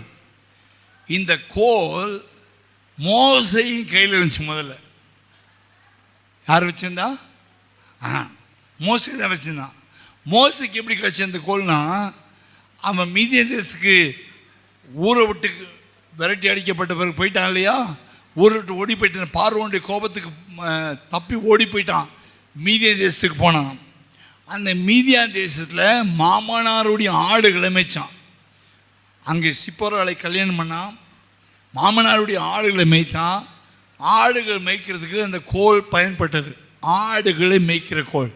40 வருஷம் எகிப்தில் வளர்ந்தான். 40 வருஷம் ஒரு கோலை வச்சுக்கிட்டு அந்த மீனஸில் கோலை வச்சுக்கிட்டு ஆடுகளை மேய்ச்சான். ஆனால் ஆண்டவர் என்ன சொன்னா, உன் கையில் இருக்க அந்த 40 வருஷம் காஞ்சி போச்சு இல்லை, அந்த கோலை வச்சே அந்த குரங்கை நான் ஆட்டிடுவேன். எந்த குரங்க? பார்வோன் குரங்கை ஆட்டுறதுக்கு இந்த ஒரு கோல் போதும். ஆண்டவருக்கு நம்ம கையில் என்ன இருக்குதோ அதை வச்சு யூஸ் பண்ணிவிடுவார் கர்த்தர். எனக்கு அது வேணும் இது வேணும் ஆசைப்படாத. உன் கையில் என்ன இருக்குது? ஒரு பைபிள் வச்சுக்கிறியா? இதை வச்சு உன்னை வச்சு உலகத்தை ரசிச்சிடுவார். ஆமேன். இன்னைக்கு உலகத்தில் நிறைய பிரசங்க ரசிக்கிறது இந்த ஒரு பைபிளை வச்சு தான். ஒரு பைபிளை கையில் வச்சுக்க போதும், அது உலகத்தையே அசைக்கும். தேவனுடைய பிள்ளையே, இந்த கோலை கீழே போடணும். கீழே போட்ட பாவம் மாறிச்சு. ஐயா, நான் திக்குவாயி, நான் மந்தவாயி, நான் என்னால் பேச முடியாது. அவன் ராஜா கிட்ட எப்படி பேசணும், எப்படி பேசுவாங்க தெரியல. ராஜா கிட்ட இன்னைக்கு எம்எல்ஏக்கெல்லாம் என்னெல்லாம் பேசுகிறாங்க, நமக்கு அது வரமாட்டேங்குது.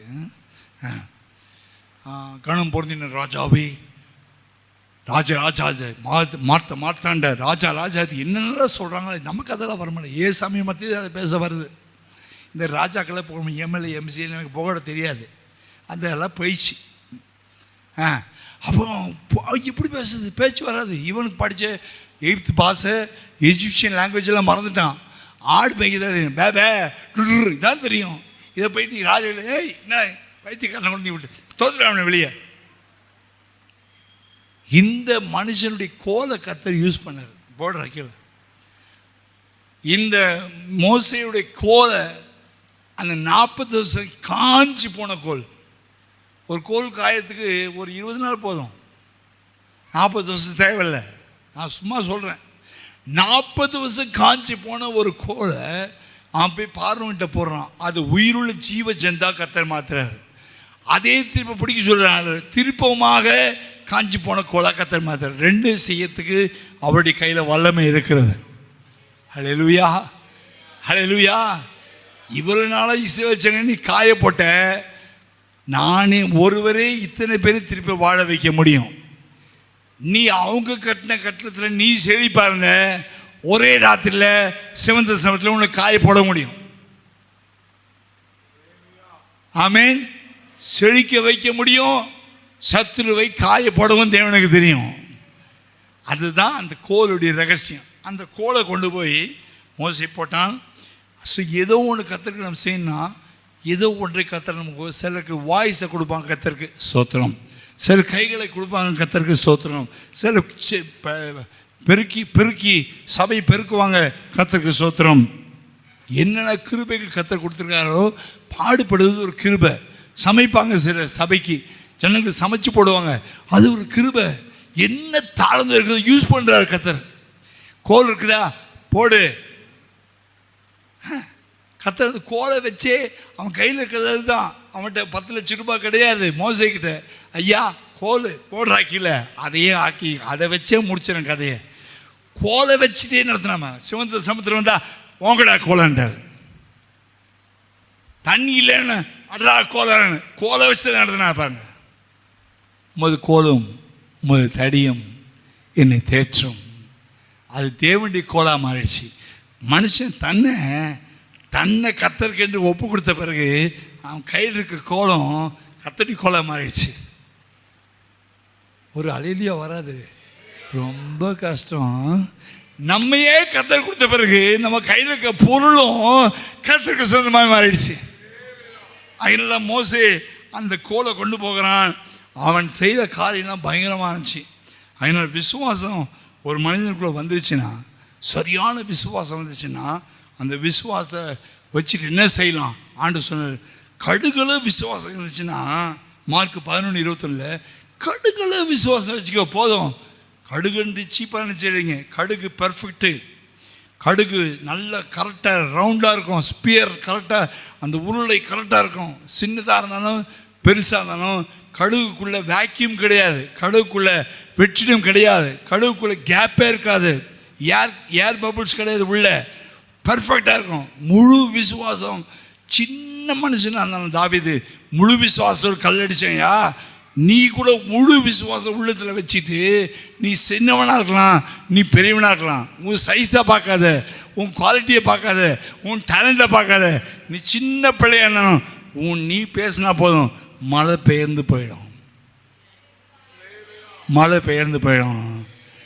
வாசிங்க மார்க் 11:23. நீங்கள் வாசிங்க, தெரிஞ்சு வாசிங்க, வாசிங்க.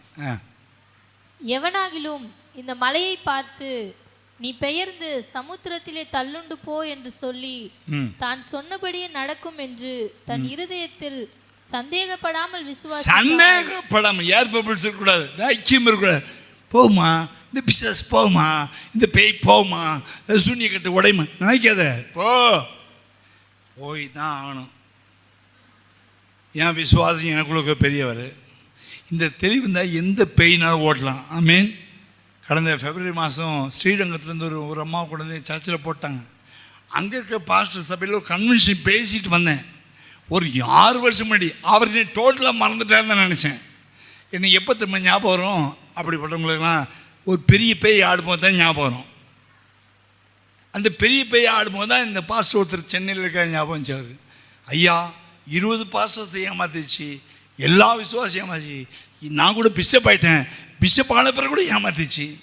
சரிப்பா நானும் பிஷப் ஆகலை, அமுச்சு விடுப்பா.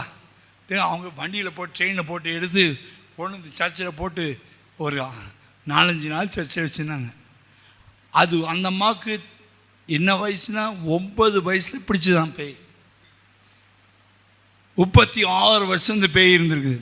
ரசிக்கப்பட்டு ஞானஸ்நானம் எடுத்து 36 வருஷம் சபைக்கு போய் அப்புறம் அந்த வந்து சபையில் உட்காந்து எல்லாம் சுற்றி நின்று வச்சு அப்படி ஜெபிக்க ஆரம்பித்தா பாம்பு மாதிரி ஆடுது, வாந்தி எடுக்குது, சத்தம் போடுது. என் பையன் வந்திருக்கான், உண்மையாக தான் பேசிகிட்டு இருக்கேன். என் பெரிய பையன் வந்திருக்கான். அது சத்தம் போட்டு, அது போட்ட சத்தத்தில் எங்கள் விசுவாசியம் பயந்துட்டாங்க, சபை விசுவாசியம் பயந்துட்டாங்க. கடைசியில் ராத்திரி 9:30-10 மணி அளவுக்கு அந்த ரோட்டில் இருக்க ஜனங்கள்லாம் இந்துக்கள்லாம் கூடி வர அளவுக்கு பெரிய சத்தம் போட்டு பொத்துன்னு விழுந்து அந்த வலு சர்ப்பத்தின் ஆவி அந்த அம்மா விட்டு போச்சு. இப்போ போய் அந்த அம்மா ஊருக்கு போன உடனே முதல் மகளுக்கு கல்யாணம் ஆயிடுச்சு. உடன்படிக்கை பெட்டி உள்ளே வந்தோடனே முதல் மகளுக்கு கல்யாணம் ஆயிடுச்சு. பாம்பாடுற ஸ்டாப்பு யோபை தேத முடிய தேவன் உள்ள வந்துட்டார். முதல் மகளுக்கு என்ன ஆயிடுச்சு, 2வது மகளுக்கு பிகாம் முடிச்சு வேலை கிடச்சி. இப்போ ஒரு 4 மாதத்தில் எல்லாமே இப்படி நாம் ஐயோ 20 அது சொல்லுது பேசுறது. நான் 20 பாஸ்டர் ஏமாத்து, நீ 40 பாஸ்டர் கூட ஏமாத்து, 100 பாஸ்டர் கூட. என் கையில் ஒரு கோல் இருக்குது. உடன்படிக்கை பெட்டிக்குள்ள இருக்க கோல் கர்த்தர் நமக்குள்ள வச்சிருக்காரு. யூஸ் பண்ணு, யூஸ் பண்ணு. உன் விசுவாசத்தை பயன்படுத்து. அந்த விசுவாசத்தில் வல்லமை இருக்கிறது. ஆமென். ரத்தத்தால் ஜெயம் பாடுற வெறும் பாட்டு அல்ல, இங்கே இருந்து ஜெயம் வரணும். குதிரை இத்தனை நாளைக்கு இந்த ஆயத்தமாக்கப்படும் ஜெயமோ கத்தரால் செய்யணும், வந்து ஆகணும். நாம் விசுவாசிக்காமல் போனால் பிசாசுக்கு தெரியும், இவனுக்கே நெஞ்சில் ஆடுறான்டா. தேவனுடைய பிள்ளைகளே, இந்த ஆரோனை தரித்த கோல் சாதாரண ஒரு கோல் அல்ல.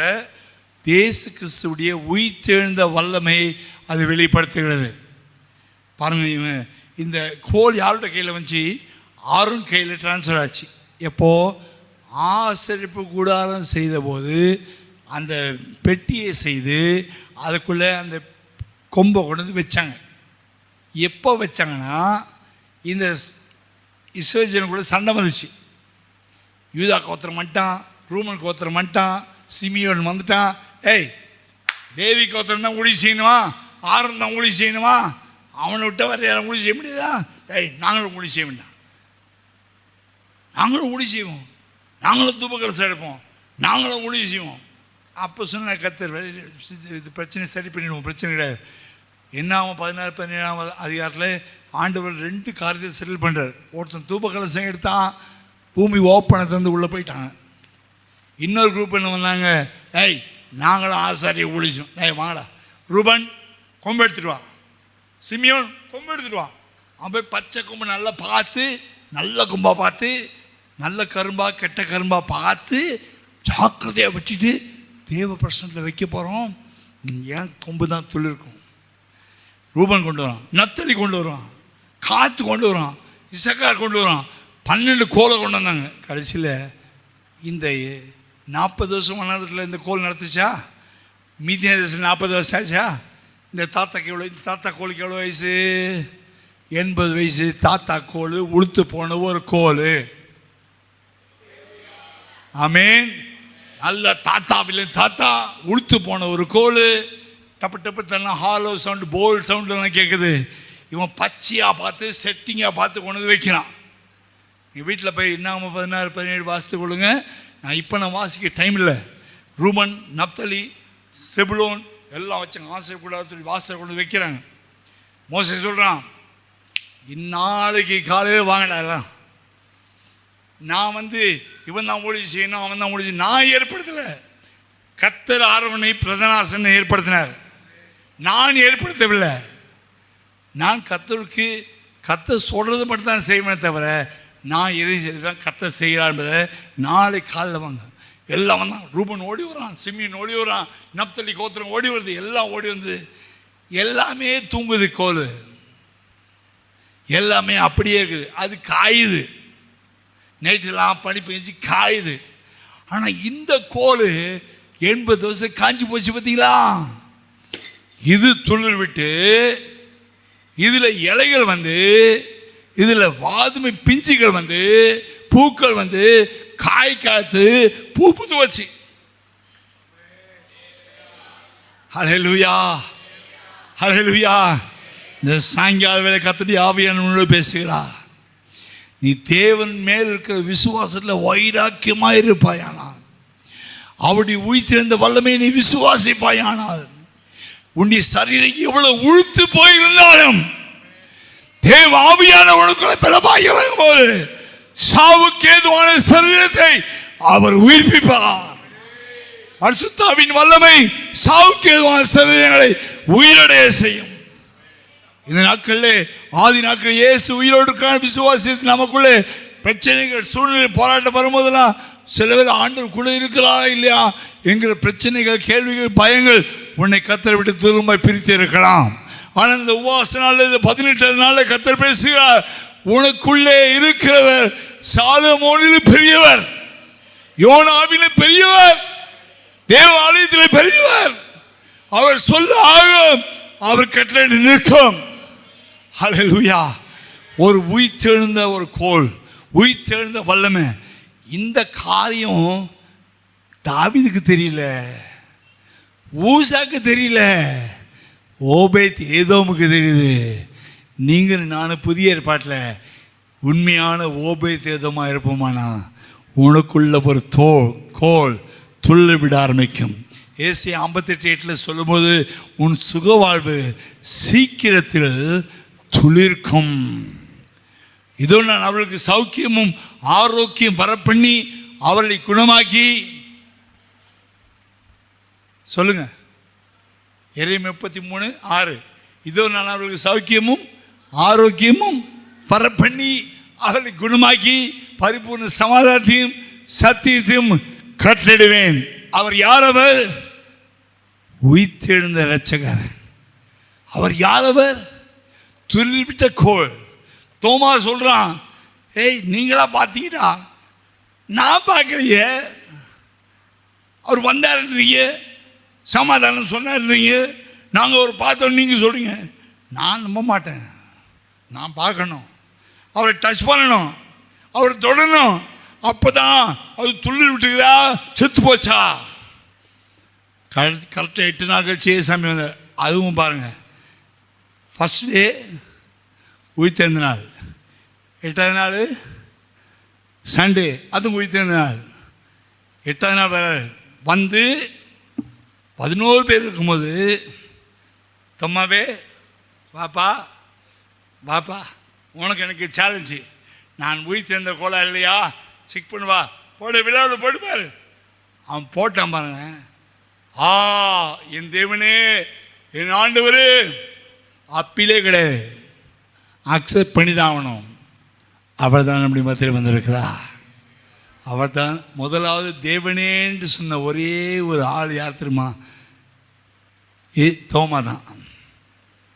ரிசர்ச் பண்ணி அவனை ஆராய்ச்சி பண்ணி தொட்டு பார்த்து செக் பண்ணி, சரி டாக்டர்லாம் நல்லா செக் பண்ணுவாங்கள்ல, சரி ரைட்டுப்பா சளி இல்லை பண்ணுற மாதிரி இவர் தான் இயேசுன்றத தொட்டுக்கிட்டு பார்த்து, நான் காயம் கரெக்டாக இருக்குதா, இந்த காயம் கரெக்டாக இருக்குது, டாக்டர் ஒரு ரிசர்ச் ஸ்காலர் தொட்டுக்கெல்லாம் பார்த்து தடவி பார்த்து ரைட் இவர் தான் இயேசு செக் பண்ணிவிட்டு அப்ரூவல் போடுறார். அதனால தான் கர்த்தர் என்ன பண்ணால், எந்த ஊர் எந்த தேசம் சந்தேகமான ஊரோ தொட்டு பார்த்தா தான் நம்புமோ அந்த இந்திய தேசத்துக்கு இவனை தூக்கி போட்டார், இந்த ரிசர்ச் ஸ்காலரை போட்டார். உயிர்த்தெழுந்த வல்லமை. தோமா ஒரு தடவை மலபார் கோஸ்டில் வந்து ஊழியம் செய்யும்போது அங்கே இருக்கிற ராஜா அவரை கொள்ளுபடிக்கு நிறைய ஆட்களை அனுப்பினார் காடுகளுக்குள்ளே.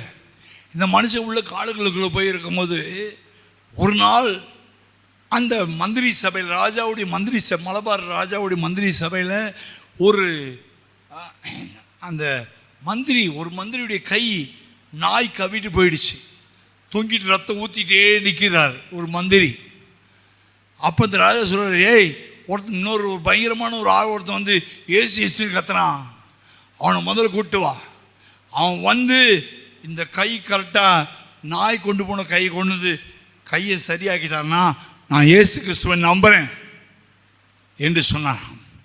அப்படி இவர் நம்ம வலை வீசி தேடி அந்த மந்திரிக்கு ரத்தம் போயிட்டே இருக்குது, ரொம்ப நேரம் ஆனா மயக்கடிச்சு விழுந்துருவார் என்று சொல்லி போய் சுற்றி அலைஞ்சு வந்து அவனை கூப்பிட்டு வந்தார்கள். இந்த மந்திரியுடைய கை இப்படி ரத்தம் ஊற்றிட்டு இருக்குது. ராஜா சொன்னார், இந்த கை ரத்தம் ஊற்றிட்டு இருக்குது, உன் இயேசு சுகமாக்குவாரா? என் இயேசு உயிர்த்தெழுந்த கோல், என் இயேசுக்கு இன்றைக்கு சுகமாக்குவார் என்று கைகளை வைத்து செவித்த போது எந்த நாய் அந்த கைகளை கையை கவிட்டு ரிஸ்ட்லேருந்து எடுத்துகிட்டு போச்சோ அதை சாப்பிடாம பத்திரமாக கொண்டு வந்து ராஜாக்கு முன்னாடி போட்டுச்சு. இவன் கையை எடுத்து இயேசுவின் நாமத்தினாலே சுகமடைவதான்னு ஒட்டினா, தையலில் பிளாஸ்டிக் சர்ஜரியில் ஒரு திட்டு தீசு இல்லாமல் கர்த்தர் சுகமாக்கினார். அதுதான் நம்முடைய விசுவாசம். ஆமென். அப்படி தான் இந்த மலபார் பகுதி கேரளாவில் தான் முதல் ரட்சிப்பு உள்ள வந்தது. மூன்றாவது காரியம் கற்பலகைகள். வாசிங்க எபிரேயர் 9ஆம் அதிகாரம். அந்த பெட்டியிலே மன்னா வைக்கப்பட்ட பொற்பாத்திரமும் ஆரோனுடைய தளிர்த்த கோலும் உடன்படிக்கையின் கற்பலகைகளும் இருந்தன. உடன்படிக்கையின் கற்பலகைகள்.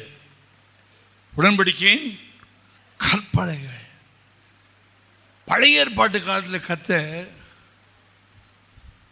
இருதயத்தில் வைத்து மனதில் எழுதினார். நியாயப்பிரமாணத்தை கர்த்தர் கற்பலகைகளை எழுதி கொடுத்தார். பழைய ஏற்பாட்டில் கல்லான இருதயம் மாறலை, ஆனால் பிரமாணம் கொடுக்கப்பட்டது. ஆனால் புதிய ஏற்பாட்டு காலத்தில் கர்த்தர் என்ன செய்கிறார்னா, பரிசுத்தாவின் அபிஷேகத்தின் மூலமாக ரோமர் 5:5 படி பரிசுத்தாவின் அபிஷேகத்தின் மூலமாக தேவனுடைய அன்பு நம்முடைய இருதயத்தில் ஊற்றப்பட்டிருக்கு. பழைய ஏற்பாட்டில் தேவன் அவர்கள் அன்பாக இருந்தார், அந்த அன்பை அவர்கள் புரிந்து கொள்ள முடியவில்லை. ஆனால் இருதயம் எப்படி இருந்துச்சுன்னா கல்லாக இருந்துச்சு. நியாயப்பிரமாணம் அவர்களை கல் மாதிரி ஆக்கிடுச்சு. என்னதான் கர்த்தர் செஞ்சாலும் எங்களுக்கு வெள்ளரிக்காய் வேணும், எங்களுக்கு கொமட்டிக்காய் வேணும் கதனாங்க. என்னதான் கர்த்தர் நன்மை செய்தாலும் மீதியாண்டியுடைய தெய்வங்கள் ஆசீர்வாதத்தை பின்பற்றி போனாங்க. இவ்வளோதான் கர்த்தர் நன்மை செஞ்சாலும் அவருக்கு செஞ்ச மாதிரி நமக்கு கூட கர்த்தர் செய்தாலும் சொல்ல முடியாது. சுமந்து திறக்கிறார், 10 வாதைகளை அனுப்புகிறாரு, அதே கண்மலையில் தண்ணீரை கொண்டு வர்றாரு. பயங்கரமான அற்புதங்கள், பயங்கரமான கண்கொள்ளா காட்சி, மாறாவி மதுரமா பார்த்தா கூட இதையும் எப்படி இருக்குதுன்னா கல்லு மாதிரி இருக்கு.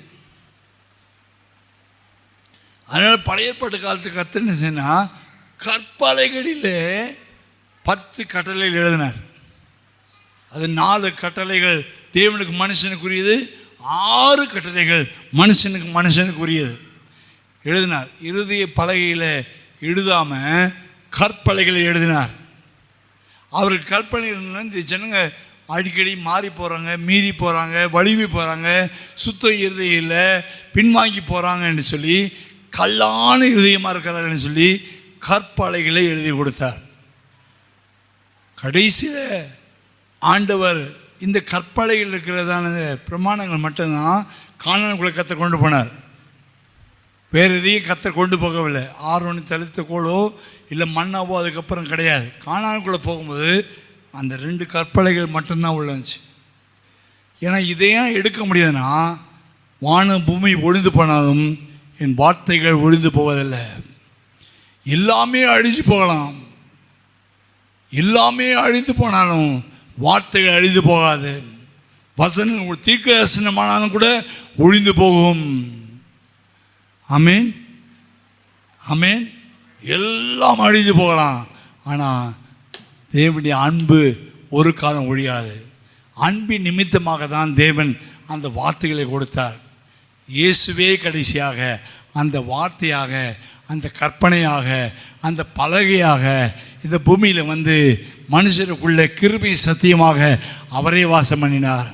அவரே நமக்குள்ளே வளர்ந்தார்.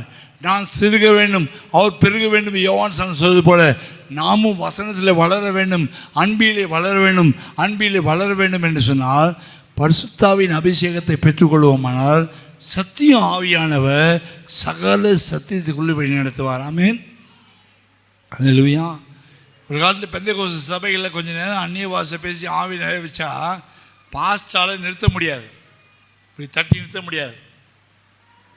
இப்போ நீங்கள் வாய் தர அந்நிய பாஷை பேசி நாங்கள் சொல்ல வேண்டியதாக இருக்குது. அப்போல்லாம் கிடையாது.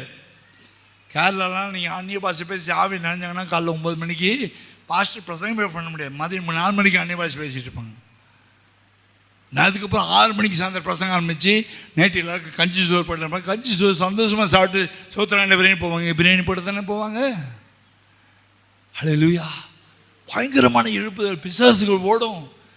பாஸ்டர் போய் பேய் ஓட்ட வேண்டிய அவசியம் இல்லை. சபை அந்நிய பாஷை பேசி ஆவின் அறிவு தேவ அன்பினால் இறுதி நல்லா பொங்கி வழியும் போது அங்கங்கே பேய் உழுது ஓடிட்டே இருக்கும். பாஸ்டருக்கு வேலையே கிடையாது. சபையார் மொத்தம் ஒரே மனுஷனை போல தான், ஒரே சரீரமாக இருந்தாங்க, ஒரே ஆளுகை. தேவனுடைய கற்பனைகள் உள்ள வந்தது, தேவ பயம் இருந்தது, பரிசுத்தம் இருந்தது. அந்நிய பாஷையில் பேசினால் ஆவியில் நிரம்பினார்கள். போன வாரம் பேசின அந்நிய பாஷை அடுத்த வாரம் பேசக்கூடாது, அது சரி கிடையாது. போன வாரம் பேசின பாஷையை கர்த்தர் புது பாஷையை தரணும், நவமான பாஷையை கொடுக்கணும். போன வாரம் பேசின பாஷைனா பழைய இன்ஜினியரில் வண்டி ஓட்டக்கூடாது, இன்ஜின் சீஸ் ஆகிடும், இன்ஜின் நின்று போயிடும் பாதியில். போன வாரம் பேசின அந்நிய பாஷை வேறு, இந்த வாரம் வேறு அந்நிய பாஷை. புதிய எண்ணெய் அபிஷேகம் பண்ணும். காண்டாமிருகத்தின் கொம்பை போல என் கொம்பை உயர்த்தும் என்று சொல்லி தாவீது 92 சங்கீதம் 10ஆம் வசனம் சொல்கிறார். கொம்பு உயரணும், வல்லமை உயரணும், அபிஷேகம் உயரணும்னா புது அபிஷேகம் வரணும், புது அந்நிய பாஷை வரணும்.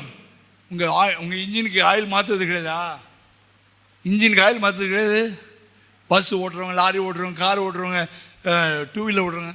ஏன் 2 வீலருக்கு இன்ஜின் ஆயில் மாற்றுறேன்? மாற்ற விட்டால் இப்போ ஊரில் பக்கம் வந்து சேராது, பாதி ஊரில் நின்றுடும். உன்னுடைய ஆவிக்குரிய ஓட்டு நல்லா ஓடினா நேற்று பேசின போன வாரம் பேசின அந்நிய பாஷை வச்சு வண்டி ஓட்டாத. நோ,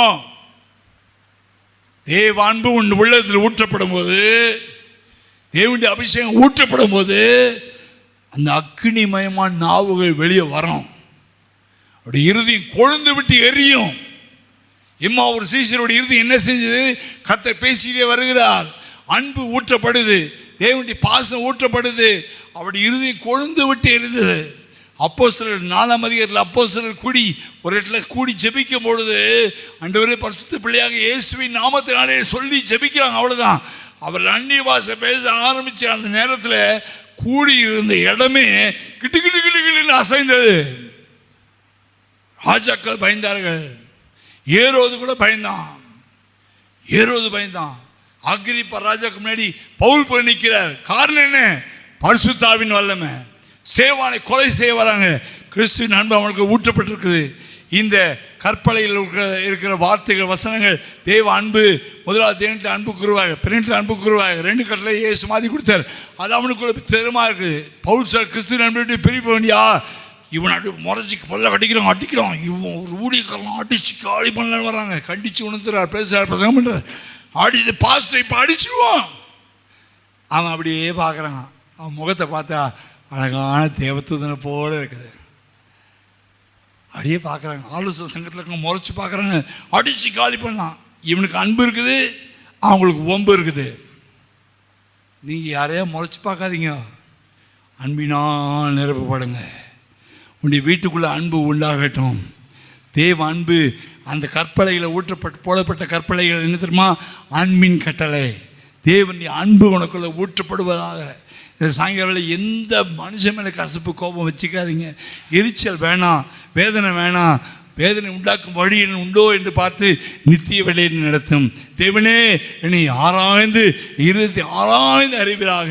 தாவீது 139 எழுதும்போது என்னை ஆராய்ந்து அறிந்து கொள்ளும் ஆண்டவரே. வேதனை உண்டாக்கும் வழி வேண்டாம், என்னால் மற்றவர்கள் இடன வேண்டாம், என்னால் மற்றவர்கள் துக்கம் வேண்டாம். நான் ஏன் தெரியுமா? 10 கட்டளை எழுதப்பட்ட கற்பலைகளை ஊற்றப்பட்ட வார்த்தை அபிஷேகமாக எனக்குள்ள ஊற்றப்பட்டிருக்குது. அன்பு எனக்குள்ள ஊற்றப்பட்டிருக்குது. எதை செய்தாலும் அகாப்பே அன்பினாலே செய்வேன். அன்பு இருக்குதா? வீடுகளில் அன்பு இருக்குதா? பரிசுத்தாவின் அன்பு இருக்குதா? அன்பிலே பொறாமை இல்லை. அன்பிலே எந்த தீமை, அது தீமை அன்பு தீமை செய்யாது. 1:13 சொல்கிறது, விசுவாசம் பெருசு இல்லைங்க, நம்பிக்கை பெருசு இல்லைங்க, அன்பே பிரதானம். உலக அன்பு கிடையாது, தேவ அன்பு. சில காரியங்களை செய்யாது, சினமடையாது, பொறாமை கொள்ளாது, தற்பொழிவை நாடாது. நான் யார் தெரியுமா, என் ஊரில் என்ன நீ என்னை பற்றி கேட்டுப்பார் அப்படி சொல்லாது. எல்லாரிலும் சிறியவன், நான் ஒரு தெல்லு பூச்சி, எனக்கு வீடியோ மாத்திரம் நான் மாத்திரம், நான் ஒன்றுத்துக்கு உதவாதவன். பவுல் சொல்லுவார், எல்லாரும் நான் சிறியவன், நான் எதுக்கு உதவான். என்னை யாராவது பாஸ்டர் சீனியர் பாஸ்டர் சொன்னானே எனக்கு பிடிக்காது. என்னையா சீனியரு? இந்த பூமியில் எவன் ஜூனியராக வந்தாங்க மேலே சீனியரு. சும்மா சீனியர் சொல்லக்கூட சீனியரு ஜூனியரு என்னங்க எடுத்துகிட்டு வந்தோம். ஜூனியர் செத்தாலும் வெறுகை தான், சீனியர் செத்தாலும் வெறுகை தான், என்னத்தையும் கொண்டு போகிறதில்ல. பிசாசு சொல்லணும், இவன் வந்தால் எனக்கு பயமாக இருக்குதுன்னு சொல்லணும், அதான் சீனியர். ஒரு பிசாசனை பார்த்து பயப்படணும், அதான் சீனியர். சும்மா நமக்கு சீனியாரிட்டி ஜூனியாரிட்டி வேண்டாம். விசுவாசிகள் ஒன்றா சீனியர் விசுவாசியாக வேண்டாம். அன்பிலே வளருங்கள். அன்பிலே வித்தியாசம் இல்லை. அன்பிலே ஏழை பணக்காரன் கிடையாது. அன்பிலே ஜாதி வித்தியாசம் கிடையாது. அன்பிலே ஒரு வித்தியாசம் கிடையாது. அன்பிலே சமாதானம், அன்பிலே கிருபை, அன்பிலே வல்லமை, அன்பிலே ஜீவன். சபை ஒருமனப்பட்டு அன்பிலே நர்மிச்சுன்னா இந்த ஊருக்கு பெயரெல்லாம் நீங்கள் தோற்றிடுவீங்க, நீங்களே தோற்றிடுவீங்க. ஹல்லேலூயா. ஏன்னா இந்த எல்லாமே போயிடுச்சு பாருங்க. அதை மண்ணா வைக்கப்பட்ட பாத்திரம் காணாக்குள்ளே போனால் இல்லை, ஆரோண்டி தளித்தக்குள்ள கூட அதில் இல்லை. ஆனால் கடைசியில் என்ன வந்துச்சுன்னா 10 கட்டளை எழுதின அன்பின் பிரமாணம் அங்கே இருந்துச்சு. அது எடுக்கவே முடியாது பெட்டியிலேருந்து. நம்ம பெட்டியிலேருந்து இது மட்டும் யார்? அதனால தான் கிறிஸ்துவின் அன்பை விட்டு என்னை பிரிப்பவன் யார்? அப்படின்னா ஓபித்தன் வீட்டில் எப்படி இருந்திருப்பாங்க நினைக்கிறீங்க? சண்டை போட்டிருப்பாங்களா? திட்டிருப்பாங்களா? அடிச்சிருப்பாங்களா? ஒரு வீட்டில் விசிட்டிங் போனேன் சில வருஷத்துக்கு முன்னாடி. அவங்க அப்போ தான் ரசிக்கப்பட்டு புதுசாக வந்திருக்காங்க, தெரியாது. அந்த வீட்டுக்குள்ளே போய் வாசல் நிற்கிறேன். சரி உள்ளே போனால் பிரேஸ்டா அப்படி ஏதாவது சொல்லலான்னு கையெடுக்கிறேன். உள்ள சனியன் நாய் பயங்கரமான சவுண்டு. எப்பா இயேசுவே, நம்ம இதுக்குள்ளே போனால் ரொம்பாயிடும். பேசாமல் வீட்டுக்கு போயிட்டேன். அந்த வாசல் நின்று ஜோம் பண்ணிட்டு பேசாமல் வீட்டுக்கு போயிட்டேன். அடுத்த ஞாயிற்றுக்கிழமை வந்தாங்க. நான் வந்து போனதான் அவங்களுக்கு தெரியாது. ஒய்ஃபும் ஹஸ்பண்டும் வந்தாங்க. எப்படி பிரதர் சிஸ்டர் சமாதானமாக இருக்கீங்களா? எல்லாம் சரியாயிடுச்சா? நாங்களும் கரெக்டாக இருக்கோம், நாங்களும் சண்டை போட மாட்டோம் பாஸ்டர். அப்படியா, சரி ரொம்ப சந்தோஷம். நீங்கள் தான் ஓபை தேதி மாதிரி இருக்கிறீங்க. நான் ஒன்றும் காட்டிக்கல, காட்டக்கூடாது. நம்ம ஜென்டிலாக இருக்கணும். அவர்களுக்காக நம்ம பரிதாபப்பட்டு செபிக்கணும். அவர்களுக்காக வேண்டுதல் செய்யணும். குறை சொல்லக்கூடாது. சொன்னால் ஒரு புண்ணியம் கிடையாது, ஒன்றும் மாறிடாது. கர்த்தருடைய அன்பு தான் நம்முடைய வாழ்க்கையை மாற்றக்கூடியது. ஆமென். ஹல்லேலூயா. அதனால தான் எபேசு சபையை பார்த்து கர்த்தர் சொன்னார், ஆதியில் கொண்டு வந்த அன்பை விட்டுட்டே. எப்படி அன்பாக இருந்தீங்க, எவ்வளோ ஐக்கியமாக இருந்தீங்க, ஒன்றா சேர்ந்து சமைச்சிங்க, ஒன்றா தட்டு கழுவுனீங்க, ஒன்றா சேர்ந்து சாப்பிட்டீங்க. பிரைஸ் தி லார்ட் பிரதர் சிரிச்சிட்டே, praise the Lord brother, praise the Lord sister சிரிச்சிட்டே. நீ பிரைஸ், நீ நான் பெரிய பிரைஸாக சொல்கிறேன். நீ இப்போ ஐயோ அன்பு போச்சே, அன்பு போச்சே, பொம்பு வந்துச்சு. இந்த 18 கர்த்தர் பேசுகிறார், அன்பு உனக்குள்ள ஊற்றப்படுவதாக. கிறிஸ்துவின் அன்பை கர்த்தர் உண்மையை ஊற்ற விரும்புகிறார். முதலாவது ஒரு மண்ணா வைக்கப்பட்ட பொற்பாத்திரம் உனக்குள்ள கர்த்தர் வைக்க விரும்புகிறார். ரெண்டாவது உயிர்த்தெழுந்த அபிஷேகத்தின் வல்லமை உனக்குள்ள வைக்க விரும்புகிறார். மூன்றாவது கர்த்தர் உனக்குள்ளே பரிசுத்தாவினால் அவருடைய அன்பை ஊற்ற விரும்ப. ஒரு நிமிஷம் எல்லாம் கண்களை மூடி.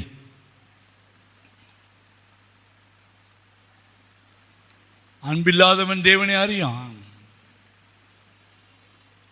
காண்கிற சகோதரன் அன்பு கூறாதவன் காணாத தேவனில் அன்பு கூறுவது எப்படி?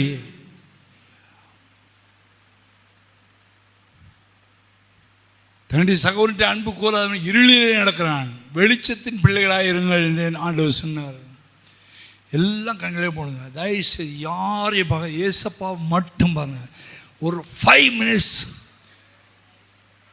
என்னையும் கூட ஒரு ஓபை தேவை போல இந்த ராத்திரி வெளில டச் பண்ணுங்க ஆண்டவரே. நீங்கள் முடிஞ்சால் மனப்படி போடுங்க, இதை இருக்கிற மாதிரி உட்காருங்க. இருதயத்தை மட்டும் கர்த்தருக்கு அப்படியே கொடுங்க. ஹல்லேலூயா. கர்த்தர் ஓபேதையும் ஏதோமையும் அவன் வீட்டையும் 3 மாத காலம் அந்த பெட்டி இருந்த நாட்களில் கர்த்தர்வனை ஆசீர்வதித்தார். இதுதான் ஆசீர்வாதத்தின் ரகசியம். கர்த்தருடைய ஆசீர்வாதமே ஐஸ்வர்யத்தை தரும், அதனுடைய வேதனையை கூட்டார். இன்னைக்கு வியாதியாக இருக்கிற மேலே கர்த்தர் துள்ளிவிட்ட கோலை அனுப்ப போகிறார். இங்கே தேவனுடைய வசனம் ஆத்மாவை தேற்றும்படியாக ஒரு மண்ணா வைக்கப்பட்ட பொற்பாத்திரம் போல உனக்குள்ளே வரும் பிரவேசிக்கும்படி ஆயத்தமாய் வந்திருக்கிறது. ஓட்டப்பட்ட அறையா இருந்தாலும் இயேசு உள்ள வர ரெடியா இருக்க. உங்களுக்கு சமாதானம். மூன்றாவதாக பரிசுத்தாவினால தேவ அன்பு நம்முடைய உள்ளத்தில் ஊற்றப்பட்டிருக்கிறது. நல்லா வாயை திறந்து, ஆண்டவரே இந்த 18ஆம் தேதி இனி பேசின இந்த வசனங்களுக்கு என்னை அர்ப்பணிக்கிறேன். ஆண்டவரே ஓபே தேதோமுடைய வீட்டுக்குள்ளே ஒரு வல்லமையான ஆசீர்வாதம் இறங்குமானா. இயேசுவின் இரத்தத்தால் கழுவப்பட்ட என் சரீரமாகி இந்த வீட்டுக்குள்ளே, இந்த தேவாலயத்துக்குள்ளே, எனக்குள்ளே ஒரு மகிமையான அபிஷேகத்தை ராத்திரி வேளை ஊற்ற நீ வல்லமை உள்ளதாக ஊற்றும் ஆண்டவரே. Thank you Holy Spirit. Thank you Holy Spirit. Shamalava kulama hageti. Shamakitatra shabekalama hura. Amen. Amen. Amen. Amen. Amen. Malaka baurianzera la maurianzera la maushirania. Ribaha ramarianzera la maurianzera la mania. Touch, touch, touch, touch, touch, touch, touch, touch. Jesus, Jesus, Jesus, Jesus.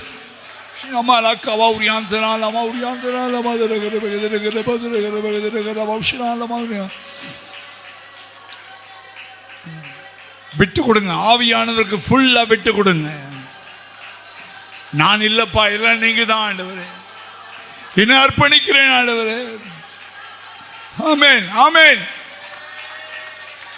மண்ணான மனுஷனை மகிமையான மனுஷனாய் கர்த்தர் மாற்ற விரும்புகிறார். தேவ சாயலாய் மாற்ற விரும்புகிறார். ஆமென். ஸ்டமாலா கபௌரியானியா. கர்த்தரே ஆவியானவர், ஆவியானவர் எங்கே உண்டோ அங்கே விடுதலை உண்டு.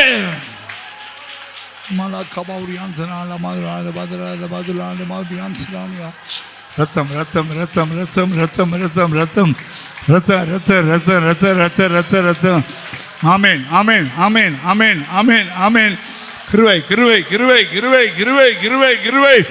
ஆமென். நிபாலக்கவாவுரியான்சினா நவாவுரியான்சினே மகிமை மகிமை மகிமை மகிமை மகிமை மகிமை மகிமை மகிமை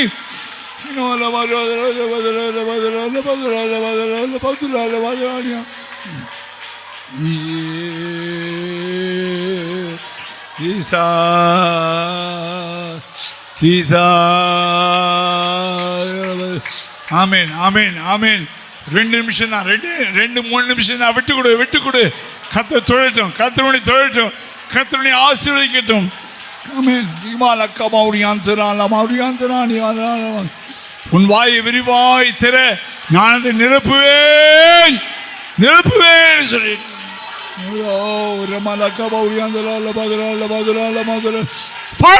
fire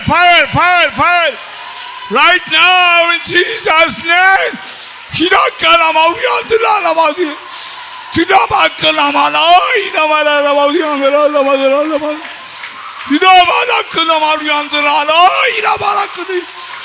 Fire in the name of Jesus.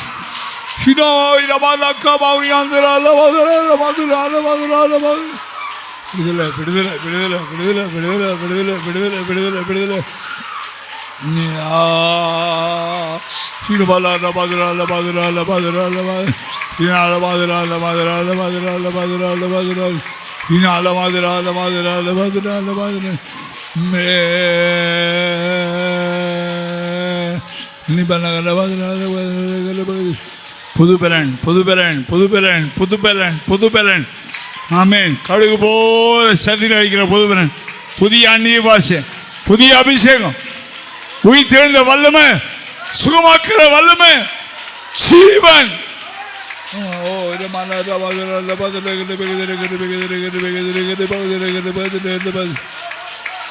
Amen amen amen.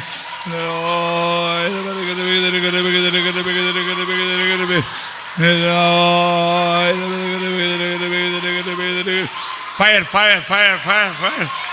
El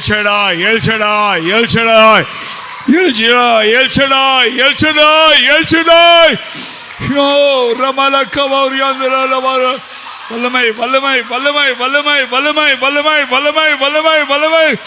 Fire. Oh, Ramala.